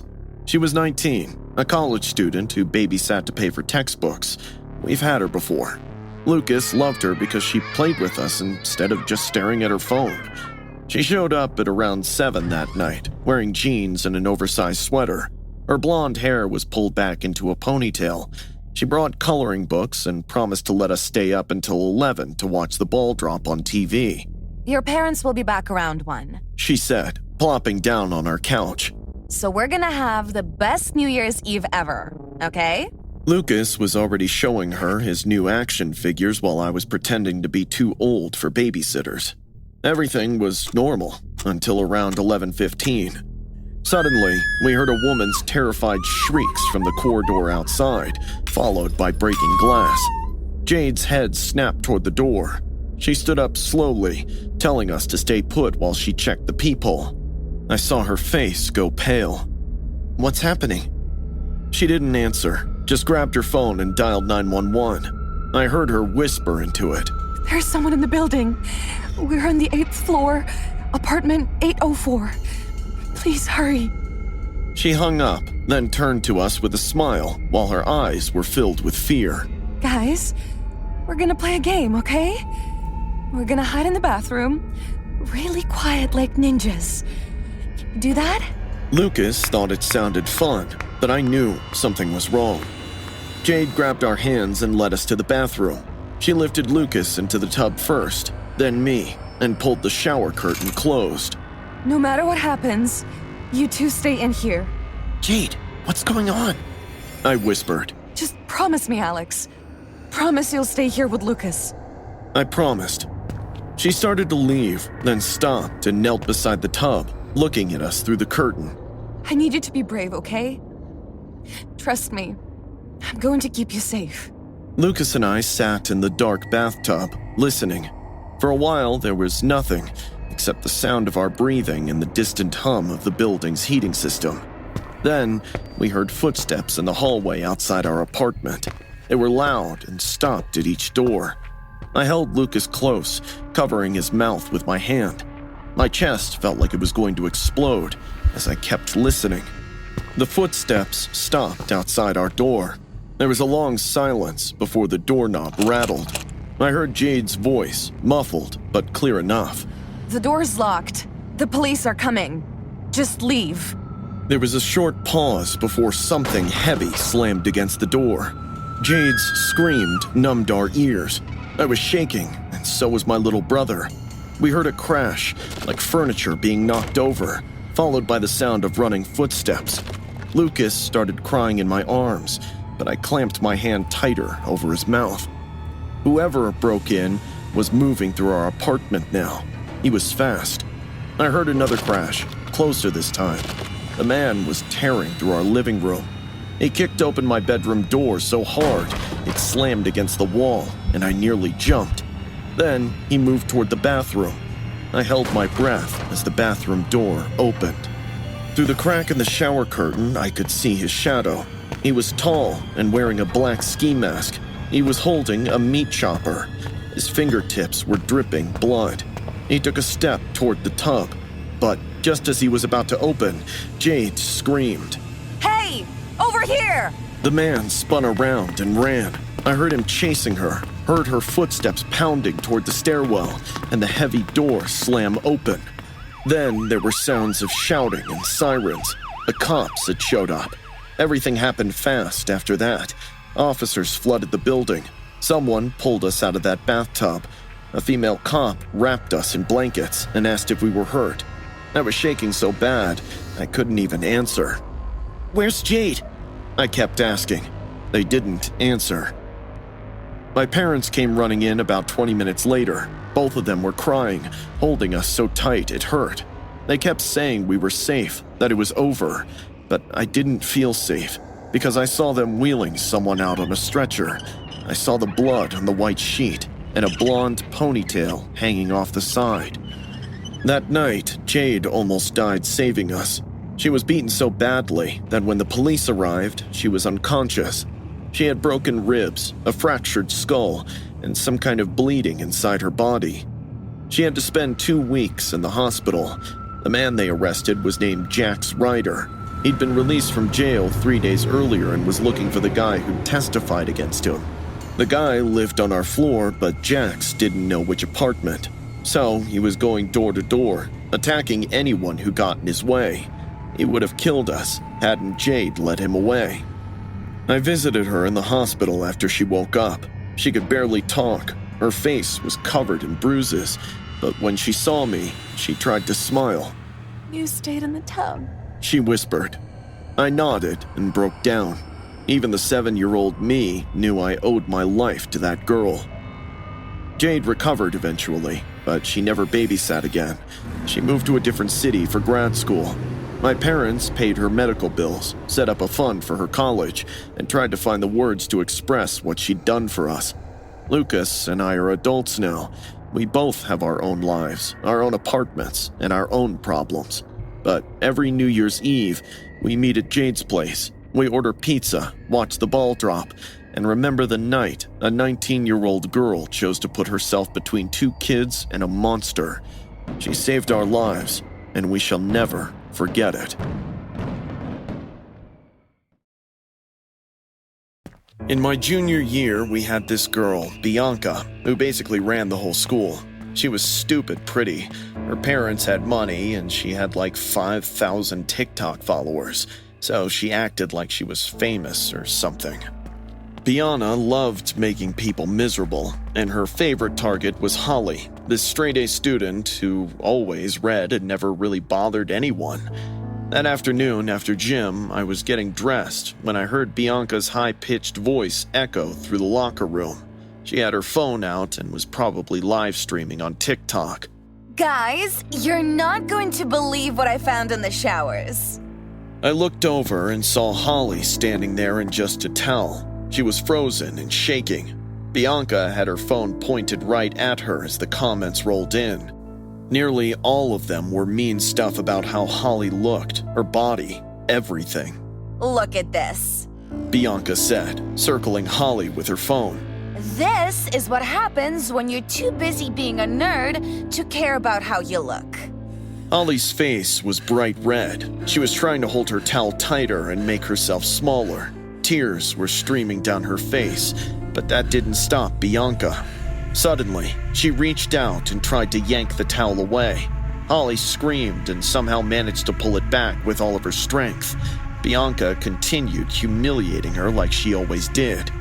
I don't know what came over me. I'd watched Bianca terrorize people for years and never said anything because I didn't want to be next. But watching Holly standing there sobbing while hundreds of people mocked her, something snapped. Enough, I said, stepping between them. Bianca turned the camera toward me. Look, everyone! Another loser here to defend the freak. I stared at Bianca. You need to stop. Or what? She stepped closer, phone still recording. You're gonna cry like this nerdy. I was done. Your dad's been cheating on your mom for 2 years. I said, loud enough for the stream to hear. That's why she filed for divorce and moved to her sister's place last month, leaving you behind. Bianca's smile faltered. Shut up!